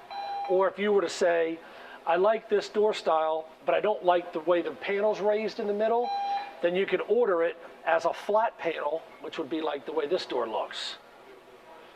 You can even change the edges. So it's really fully custom. You can make it exactly how you want. But what we try to do here is try to set a lot of this stuff up in the most popular, what people like, in terms of the combinations. So you could say, I want the beaded with some framing around it, or I want the beaded with squared edges. You can mix and match all of that stuff. And then if you look at the finishes over here, most all these doors can come in oak, maple, hickory, cherry, alder, and lyptus. So there's 6 different woods that you can select from, and I'll go through with them what the characteristics of the woods are, and tell them basically 80% of what people pick are either maple or cherry. And I'll show the characteristics. Alder, and I tell them, the reason I'm going to show you the characteristics of some of these woods, because I can rule some of the woods out automatically. Alder, if you don't like a real knotty country look, then we can put alder aside. If you don't like a real grainy wood, we can pull hickory out, and just try to, like I keep saying, close different doors to get to what they want. Okay? Again, I go in a little bit more talking about each door, and I guess I can show a little bit. There's a couple different price categories of doors. There's really 2 main price categories. Any door, or not any door, most doors that have a straight cut to them, meaning the 2 pieces of wood butt together, here and here, are one price category. It's usually a little bit more expensive for any doors that have a mitered corner to it, or any beading around the edges. Mike, do you get into this when they're trying to figure out what door, help them decide the door Yes, style? yes. And do you tell them when they look at inset that it costs them more money, or do you not even say that? I usually will say it. I'll say if you have semi-overlay, it's X amount of dollars. You add about 10% more for full overlay, and then about another 10% more for inset. I usually, after I explain the inset to them, if they rule that out, then I don't even go back to it. I just talk about semi-overlay and full overlay. And I usually tell them 75% of the stuff we do is full overlay. It may be even higher than that, but I'll say probably 75%. I keep throwing out these percentages, but a lot of times I'm trying to have them get a feel for what more people select or what's a little bit more popular. Or I'll look at their magazine and say, now listen, that white that you showed me in the magazine is an inset door. And then I'll go over the positives and negatives to white painted cabinets and all that. And they may say, well, the white in the door, sorry, Johnson goes,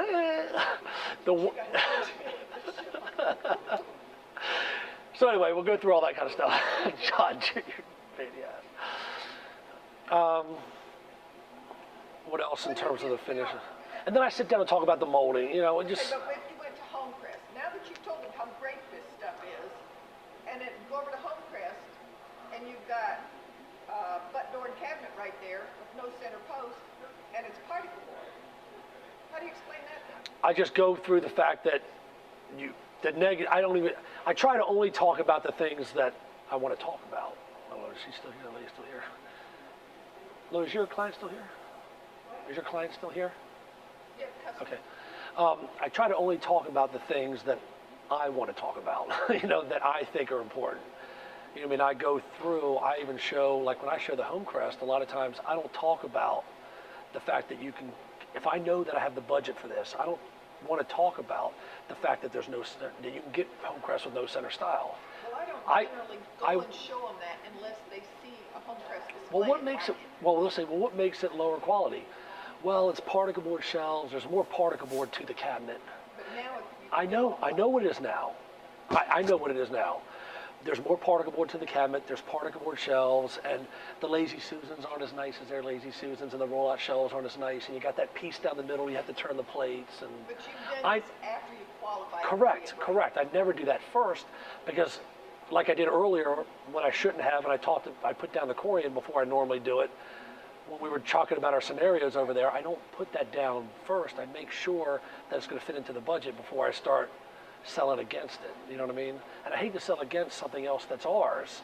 But if I know the budget's right, and I know the best thing for them is to get the Brighton, then I want to do the Brighton because it's best.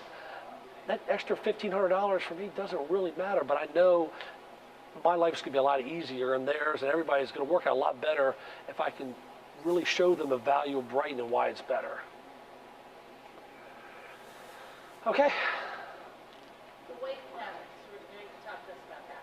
Okay. One thing I do want to go over, whenever you pick something that's white, you have two different options in Brighton. Both of them are painted. One would be painted over MDF, which I'll explain in a second, and the other's painted over solid wood.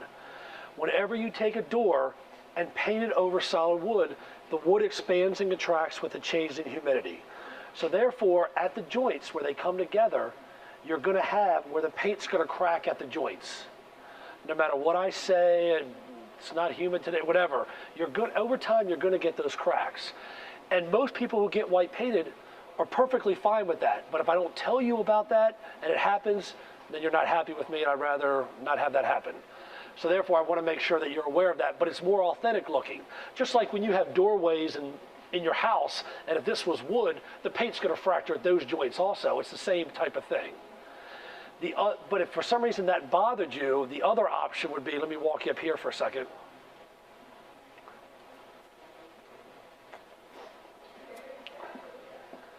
This is a very dirty, medium density fiberboard. We'll just call it MDF fiberboard door. What they do is they take wood, it's highly pressed. If you look at the back of this, you see there's no panel. So this is a form door that they route out to give the same shape as what we just looked at. But because it's one form and there's no moisture in it, you don't have any expansion and contraction, so therefore you don't have any joints here. So some people like that. because all these things are filled in, some people like it because you can just spray it and wipe it down very easily. You're not getting anything in the joints of the wood. But the negative some people have with this is the fact that they think it looks like plastic because of that. So those are the two options. Price-wise, they're very close to each other. It's more making a decision on which one you like better. And Brighton offers that. That's a thermofoil then, right? No, it's not. That's a painted, that's a good question. This is a painted finish. The same type of paint basically is on this, that's on the solid wood. The same top coat finishes are there. The only difference is what it's painted over, the substrate, not the material, not the top material itself. So if this gets nicked, the advantage of this over thermofoil would be if this gets nicked or scratched, you could take the paint touch-up and you could touch it up. It's not going to be perfect. But one thing I also want to warn people, anytime you get white, it's going to show wear a lot quicker. And Sherry's heard me say this plenty of times. If I took my keys and took them and threw them against that display and put a couple nicks in that, you're never going to pick that up because the wood grain hides it. If I did it on this and the paint chipped off in a couple spots, you're going to notice that. So just keep in mind, if you want white, that it's going to show wear more than any stain finish is going to show, any stain finish. And white usually costs a little bit more than just a stained finish. Unless it's cherry, then white's about the same cost as cherry. So Brighton cherry in a full overlay door costs about the same as Brighton maple white in a full overlay door. Not exactly, but pretty close. And comparing it with the MDF?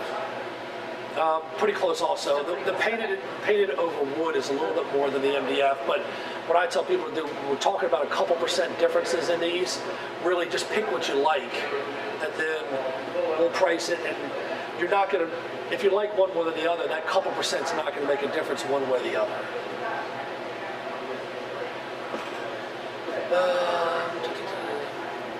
What else? Any other questions about anything?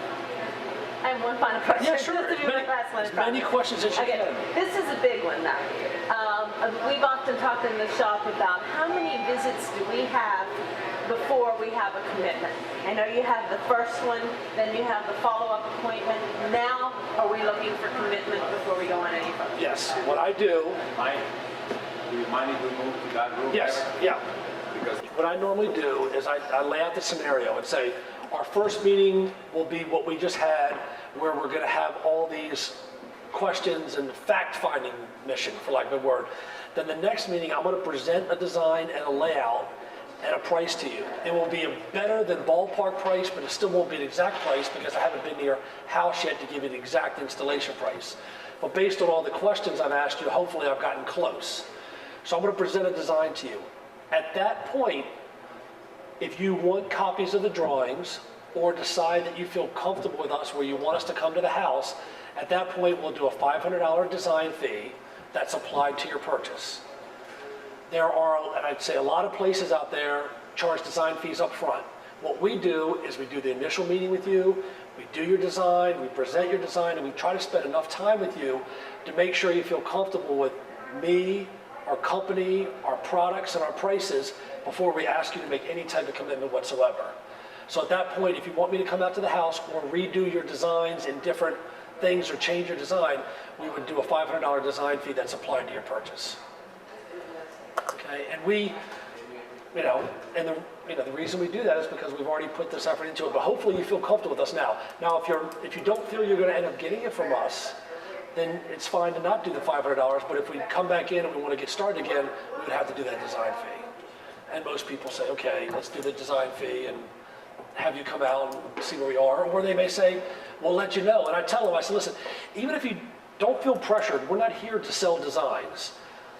If you don't want to make that $500 commitment now, that's fine. You could call me a few days from now and say, hey, Mike, here's my credit card number. I want to do the 500, and I'll scan and email you over all the designs that I was going to give you now. You can just print them out at home. Okay, that sounds great. So do you get the design fee if they come back and look at your design and they might want to make some changes, but they're not wanting to buy your drawings yet and they aren't ready for you to come and measure and give the $500? Do you say, we're not going to do any redesign? No, I usually will make a couple changes for them. If it's a major redesign. If it's like a different scenario, the stove oven scenario, they say, okay, well, it didn't work after all, let's explore this other options. Right, then I would probably do that, but I just sort of play that by ear. Does that answer the question? Hopefully the right, okay. Yeah, I guess that's a good point, you know, to pressure a little bit, to push a little bit before we commit to make more changes. Right. Because sometimes people just, can you make this change for me, can you? Because they just go on and on. And there are people, like I won't mention anyone, I mean, they have an appointment at 10 o'clock every Wednesday for the past 6 weeks. They come in and spend an hour and a half about a bathroom, an hour and a half, 10 o'clock every Wednesday for 6 weeks. And we already did their kitchen, and they come in and they just think that they're hugging and getting that nasty perfume all over me. And I mean, they're just, you know, we sit down and we just talk for an hour and a half.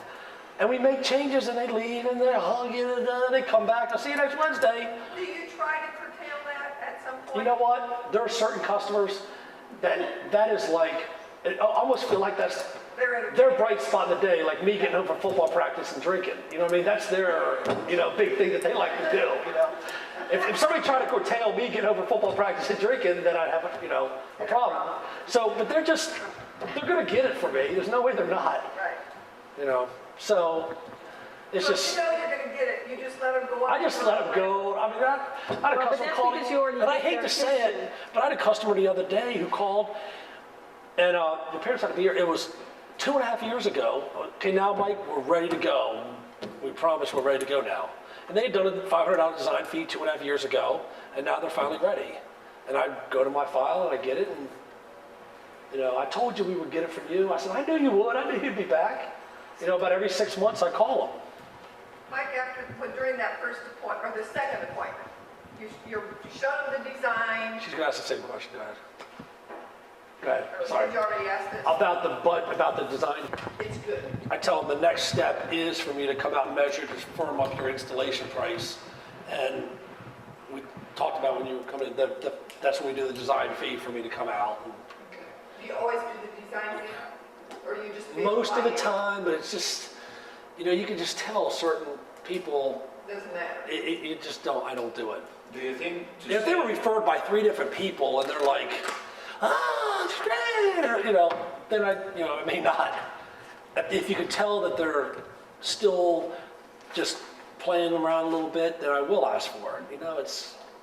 Do you think to say design fee is okay rather than small deposit for us to continue doing this and so on? I guess Design fee looks like, they're going to charge me just for. Well, no, I explain it a little bit more. I say, we do that $500, when I just said it, we do the $500 design fee, just like I said before, because once you feel comfortable with us, our products, keep in mind, there's really no cost for this design. It's really a $500 advance deposit. If you purchase from us, we're not charging you $500. It's really just to continue the project. You know, it's a commitment. It's a $500 commitment that you're making to cabinet discounters for the amount of time that we've put into this up to this point. Well, but if he says it's just a small deposit that's going to credit towards the purchase, Right, it works the same way. right. It's just, you may word it that way rather than design fee. I say design fee, but then I do that explanation about that. Do they often not do the deposit or design fee, whatever you want to call it, at that second visit? Yeah, it seems like a lot of times they don't. Yeah, because that's. A lot of times they don't, but they do leave, and I always talk about scheduling that next appointment. At that point, the next appointment is, they have to make the commitment for me to make that next appointment. So, but so many times within a week, they call me or email me and say, they want to do the design fee, here's my credit card number, and I email them the drawings. So how Because do the you- husband and wife want to talk about it, not around me, or, you know. So how do you deal with that if you say, okay, you laid out the design, everything's fine, and you say, okay, the next step is for me to come out of the measure to firm up your installation. This is when the deposit or the design fee, blah, blah, blah, and they say, okay, well, let us think about that. How does it go from there? I tell them, okay, no problem, take your time, I'm gonna be here. But what I'll do is in a couple weeks, I'll probably call to touch base with you just to see if you had any other questions or made any decisions yet. I'm not trying to bother you, I just want to touch base with you. So then I go to my book, I flip over 2 weeks, I write, call Mrs. Smith, And I'll call Mrs. Smith and say, hey, remember we were in a couple weeks ago, we went through the design. I just want to make sure after you left, after all that information we went through, was there any other questions, or did everything make sense, or anything I could help you with? And let me know when you're ready for me to come out. Okay, yeah, we were talking about we are ready for you to come out, thanks for calling. Or, you suck, get out of here, you know what I mean? Or whatever. But it's just making at least putting the stuff in your book and calling them. And, I called a guy last night, they came in like 2 years ago, then they came in like a year ago, then they came in like 3 months ago. They're like, oh, thank you so much. I said, I just want to let you guys know I hadn't forgotten about you. I'm here when you're ready. Do you have any other questions? I didn't ask them to come out. I didn't ask them for the sale at that point. These people, I didn't need to do that. Like, oh man, thanks for thinking of us. Yeah, we do need to really get on the ball here. I'm going to talk to these two brothers, Rob and Dave. And I was like, I'm going to talk to Rob, and we need to get this drywall in. We need to really get going on this. How much time do you spend on that first time they walk in the showroom? An hour and a half is You usually. get through them choosing the cabinet door style and everything. Yeah, but what I do when I get to the door style, I say, listen, don't stress too much about the door style. You don't have to make that decision today. I want to let you know all the doors, all the finishes, and I want to get a feel for what you're interested in to help you, but you don't have to stress out about picking any of that stuff today. We're going to have that next appointment, and once I present the design to you, then and then after I do the design part, I usually go over and we start digging into the colors a little bit more and put the Cambria samples up with the doors and all that kind of stuff. Now, before you go start doing that, you ask them when you presented it and the budget turns out that you're $2,500 more, do you say to them before you get up and start looking, are we good with this? Is this where you want to be? Well, what I do say is I said, I know that our original budget was 20 and this is at 23, so I know it's a little bit higher than the original budget.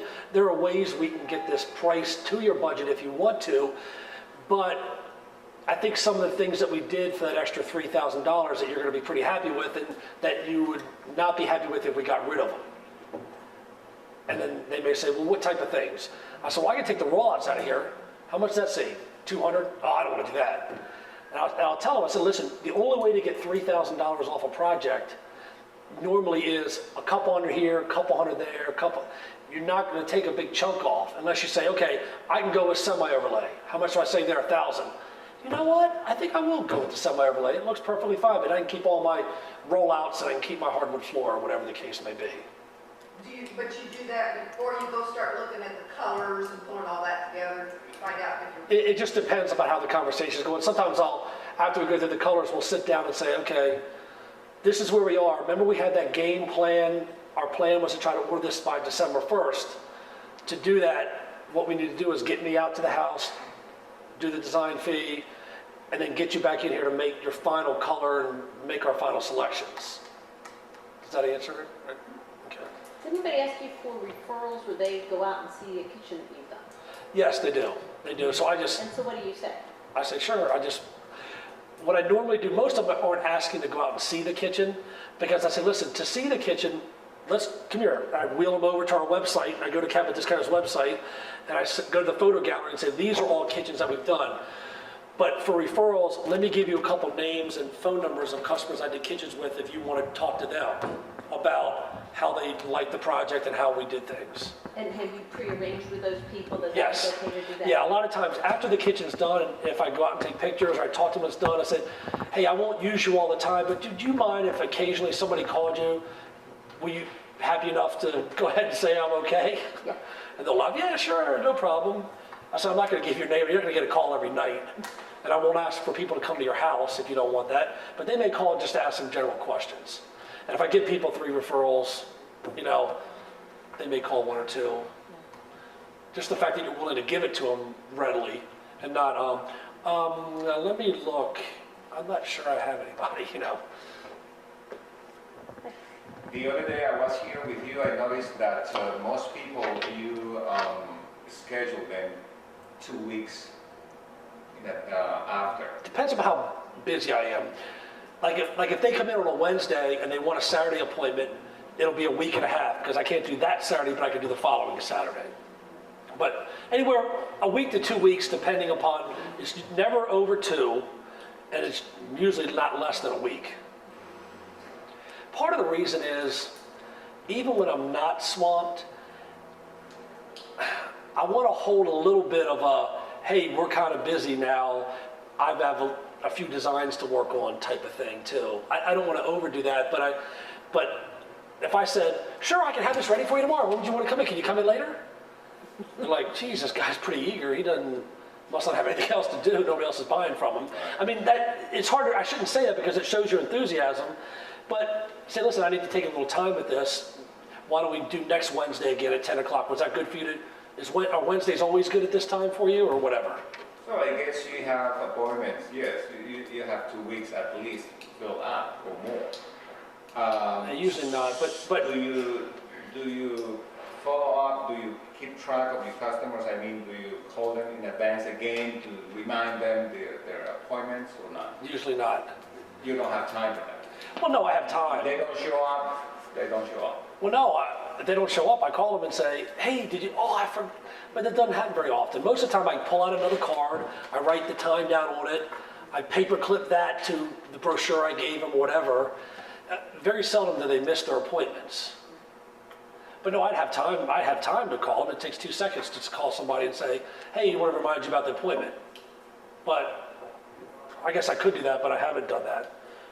So what I do at my desk is I have my front section of folders are the jobs that I'm working on, that I need to design. And I have my appointment book right there. Every time I finish one of those, I know that there's an appointment in that book for it. So when I take that folder out, I put it to the back section of the people that I'm done designing for, but waiting for the decision. I go to my appointment book, look for their date, I check it off, then I know that I've done the work for that customer coming in. Then I have a middle section of folders, which are orders to be placed. They bought, but I haven't placed the order yet. And hopefully those don't stay there more than a couple days, but they're there. So when I open my book for the week, I look at my thing and let's say I have an appointment to go see somebody, I don't have to do any work for them, I've checked that off if I have no work to do for them, so I know I'm ready for that customer. So when I look at my book, I look and see if there's any check marks missing. If there's a check mark not there, then I know I need to do something for them. And those front set of folders, let's say I have 6 of designs to do, they are placed in order of when they're coming in. So Mrs. Smith, Mrs. Jones, I know Mrs. Smith's Tuesday, Jones is Thursday, so they're in order of this, so hopefully I'm checking them off. Now sometimes I'll go to the back and say, geez, I got like an hour. These are complicated drawings. I'll find one that's easy. Good, I got that one done. I'll flip my book for 2 weeks, check it off. Good, I got that one done. Just to feel like I accomplished something. But it's just being kind of picky about the dates and the time thing, you know. Right, when you're really swamped, do you always make an appointment, second appointment? Yes. And it's always within a couple weeks? Yes, because I can't think of how you would not, if you owe them information, I can't see how we would not set up the second appointment, you know? You don't say, Mrs. Jones, Never. I'm gonna work on your design, and when I get it ready, I'm gonna call you up and say. Never. Because if I did that, it would go into that front section of folders, and all these other people, sometimes I'm like, damn, I've got a check mark there, it's 10 o'clock, I'm leaving at 7 o'clock, I gotta get there at 7:30 tomorrow to get the check mark on that job to get ready for tomorrow. But I never do that, because if I say I'll call you when I'm ready, it gets moved back, I'm not quite ready. There's no way I have to have those deadlines, because it also makes them feel better. Right. That they have a date, that they know they're coming back in, and they get excited about coming in to see this. If they think, hey, did that camera guy call today? You know, it doesn't make any sense to me not to. What if they come in and they don't have the stuff to make an appointment, or one of the couple comes in and they need to make sure the other half can come, blah, blah, blah. Do you call them to follow up on and set an appointment day? So they leave without being able to make a follow-up appointment, even though you want to. I have, but most of the time, I do leave it up to them to call me. But I do, any information they brought to me at all, I make a copy of it, and I take a folder and make a folder on it, then I put it in that back section of folders, so that when I'm flipping through there to call people to see what's going on, I may pull this one out and say, man, they never called me back. Hey, Mrs. Smith, I know you were gonna talk to your husband. I wanna let you know I'm still here whenever you're ready. I'm not trying to rush you, but just like whenever I call them to ask them if they're ready to make a purchase yet, or they haven't decided yet, the first thing I ask them isn't that. It's, hey, just wanted to see how you were doing, see if you have any questions. Then the second item is the, What do you, have you made decisions? what about the person that walks in and doesn't have dimensions with them?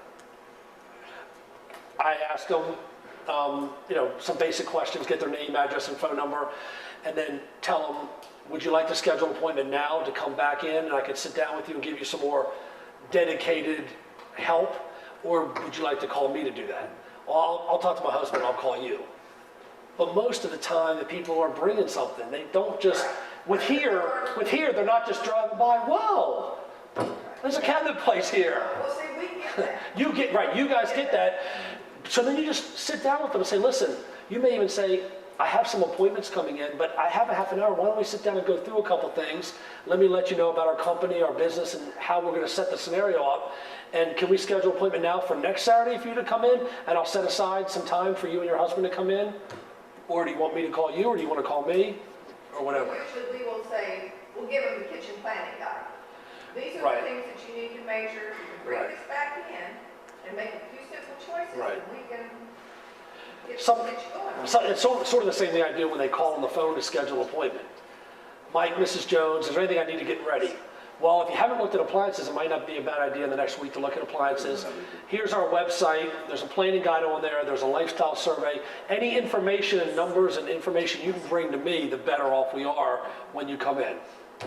And same type of thing. Are you asking for the appointment journals? No. When you they, get a when we planning get them planning guide. Sometimes yes, sometimes no. Yeah, honestly. what I would do is automatically just say, let me get my appointment book and let's schedule an appointment. Then if they say, no, I can't schedule one, then it's them saying no, it's not us. I would always pull out the appointment book, or however you guys do it on the computer, Right, always schedule that appointment if they're gonna allow you to. right. Just like when I say, I need to come out to the house and double check the measurements, would you like me to get my appointment book and schedule that appointment for that next meeting? And if they say no, then there's questions that they're answering by saying no. If they say no, do you quiz them then? If they say no, hopefully I've already said, now remember, we're trying to get this done by December 1st. Make sure you give me a week's notice before you want me to come out. They don't Are usually you- just say they no, may- they say more like, well, Let me think about let it. me think about it. Okay, that's fine. Think about it, but if we want to do this kitchen in March like we talked about, we need to order this by December 1st. So you need to give me a call in the next week or so I can come out the following week and we can get this thing going. Or sometimes I'll say, is there anything about, when you say you need to think about it, are there any things that I could clear up for you that maybe I didn't explain well enough that you need to think about? No, I just don't even know if I want to do my kitchen. Well, then I've totally got them mad, or they were just snowing me from the beginning. I mean, you do have people that come in that have been other places and they are really ready to buy someplace else. And they're coming in just to check to make sure that place that their contractor's committed to is giving them a fair price. But that gives you a shot at least of getting it. But sometimes they're just making sure their contractor's not ripping them off. And if it's anywhere close, they're gonna get from that person anyway, because their contractor said, that's who I work with. And they're just, oh, I heard your ad. I wanted to come in, boom, beautiful drawing, everything's picked out, they picked out their contractor. I'll call the contractor. They're like, no, I don't know why she's there. I told her to go to Montgomery Kitchen and Bath. I don't work with you guys, I work with Montgomery Kitchen and Bath. Why is she even in there? You know, sometimes I'll call the contractor. Right. But how do you have them give them your name and their name and address? Do you use the lead cards? Do you just take it, You know, have them break it down? What do you do? Flip it over. Okay. We still use the lead cards. Yeah, there's nothing wrong with those lead cards, but I just have it all in one thing, an email address. But yeah, it's a little more formal looking filling that in. If we still use the lead cards, I don't know, do they have email address and stuff on Yeah, there? they can put email address, it's got, Cell it's phone? updated. I haven't seen a lead card in I 10 think we're the only years. store that uses it. I didn't even know they still existed. I thought it would still say Dorwood, Les Care, No, Brandon it's on it. updated it totally. Oh, really? I didn't even know. Email address, cell phone number, everything's on it. I didn't even know we had that. Who knows that when we sell a white or a painted kitchen, what do we have to do? Not say, but what other paperwork do we have to fill out? Is there any special paperwork to fill out? that you guys know of? On a white painted A painted kitchen. there's those disclaimers. Right, does everybody know that there, I mean, Is that the Brighton agreement, finish agreement form? well, there's a Brighton, there's one for natural finishes, and there's also one for painted finishes. Never here. It's glazed. You never knew about it? No. It's glazed, Mike, not painted. Yes, there is. There's a painted one too, see? There's a glazed, there's a painted. Is it painted? It says painted. What does it say? Well, then it needs to. It says that you know that I've explained to you about the expansion of your tracks and cracks. That needs to be put into CDI orders. Well, it's not in the Brighton book. I looked yesterday, it's not in the Brighton book. I just have it in the file from a long time ago. Well, if it's not in the right book, then how does it have? I don't know. Maybe Brighton doesn't want it anymore. I don't know. We had a situation. So who has the form? I don't know what he's talking You about. have one? It's in the Brighton. What is that? That one doesn't say the white on it, does it? What is that? It doesn't say painted finish, does it? What does it say? Congratulations on your selection of bright pattern painted. Right, that's the one I have. Okay. Now, where did you get that from? Actually, Rich gave it to me. Right, because I had it, right, because I got on. See, it's amazing when we get together, some things that we realize that, So now. I know. I've always used it because I've always thought that we had to, whether somebody buys a painted kitchen, they have to know about the cracks. And if people don't explain it to them, they have to sign that form. Already it says Mattoon on it. I've never used it. Maybe Brighton CDI orders. doesn't require it anymore, but, so we need to talk about that next Thursday. I need a copy of it tonight. You're down the road. You're talking about. Right. So that is in the Brighton book. I have what, a kitchen No, that's not. tomorrow. Where am I going to get it from then? 'Cause it's I'll give you tomorrow, the one. lady I'll who's give you selling one. It's not in the painted. Brighton book. It's painted. Now, did you go through all that stuff that I just went through? And she's a tough one. I'm going to have See? to. Yeah, I'm scared. And it's not your fault. It's not your fault when I say this. But how does it get to this point where you don't even know about that? Because I may have. I got a No, the fact that she doesn't even. Not, Well, not I may have known. It was just training was wonderful, but it was very overwhelming. Right. So it could have been mentioned. Right, and I'm not getting on you about it. I'm just saying there are so many. Right spec book, that's the problem. No, but even if we don't have, even if they don't have the form that we sign out, the fact that we're getting ready to sell a Brighton painted kitchen, and we haven't discussed all the expansion and contractions and the possible issues with it, you know, again, it's not your fault. Well, it's just but that it's it's just. overwhelming right at the beginning, and as you're in this more and more, your ears tune into different But you things. realize the more you talk Yeah, to I understand. everybody, how many holes there are in the information that gets out there.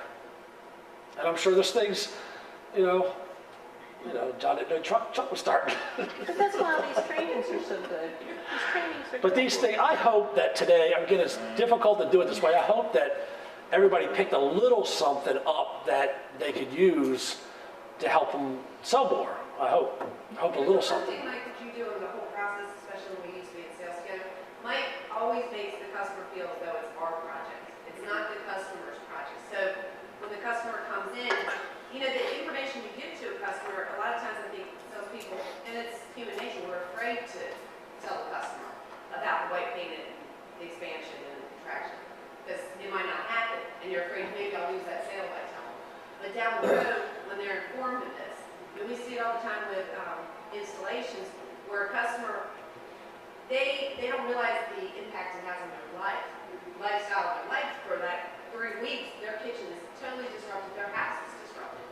And to be able to tell the customer that and inform them, because we usually set it up when we start an install that, are you ready for chaos? Because we're going to make it as easy as possible, but this is a traumatic, it can be a traumatic experience. Not that we're going to cause you any harm, but you're going to disrupt your life, and you've got to be prepared for that. You're not going to walk home from work, open the door and say, whoa, okay, good. Yeah, I'm glad y'all did that kitchen today. Right. You know, don't oversell it. Right, so I think what Mike does, and you hear him through the whole process, it's always this is what we need to do. It's not saying to the customer, this is what you need to do. It's the processes together. So the customer feels excited that, hey, Mike's excited because we're gonna start this project, and as soon as I buy it from him, he's not gonna drop the ball and say, I sold the job, I got my commission, see ya. He goes back out, takes pictures, and they're on the website, so the customer feels like, wow, this is so much fun. And I think a lot of our customers who are repeat customers, we actually have customers who feel feeling sad because they don't have anything else to do. And they've enjoyed working with us because they feel like you get to know their families, you get to know the people. And I think that sets sometimes the stronger salespeople from the others because the whole process, because this is a big thing. It's not just a purchase. You're changing something, and these people, a lot of them have waited a long time to do this. So I think the more comfortable you are, the customer feels it. And I mean, I know I've said it a couple times, but I just want to just sort of overview the budget thing again, just to make sure that people, the budget is based on the questions that you ask. It's not a walk in the door. How much does a new kitchen cost? Well, an average kitchen costs $25,000 to $30,000. Try not to ever say that. Make sure you say, listen, it's hard for me to tell you how much a kitchen is going to cost. Can we sit down for a little bit and let me ask you some questions so that I can try to give you my best guess of what a kitchen may cost? Do you want installation? No. Do you want this? Do you want that? And ask a bunch of questions first. Because if you don't, you can blow somebody out of the water really quick if you go there too early, or you tell them a number that blows them away and they're just like, oh, honey, this guy's, there's no way we can afford that. But he didn't ask me the fact that we have our own contractor and I have my own graded guy that's a buddy of ours. All I wanted was cabinets and hardware and the molding and the flooring. You know, he told me 25 to 30,000 for that, when really the cabinets would have been 12 and the flooring may have been 2. It was a $14,000 kitchen, but we didn't ask the right questions to get to the real budget. So we got to ask the questions first to get the number. And you always ask them, did you have a budget in mind? Did you Right. have, right. Right. Always ask that. Yeah. And I also ask them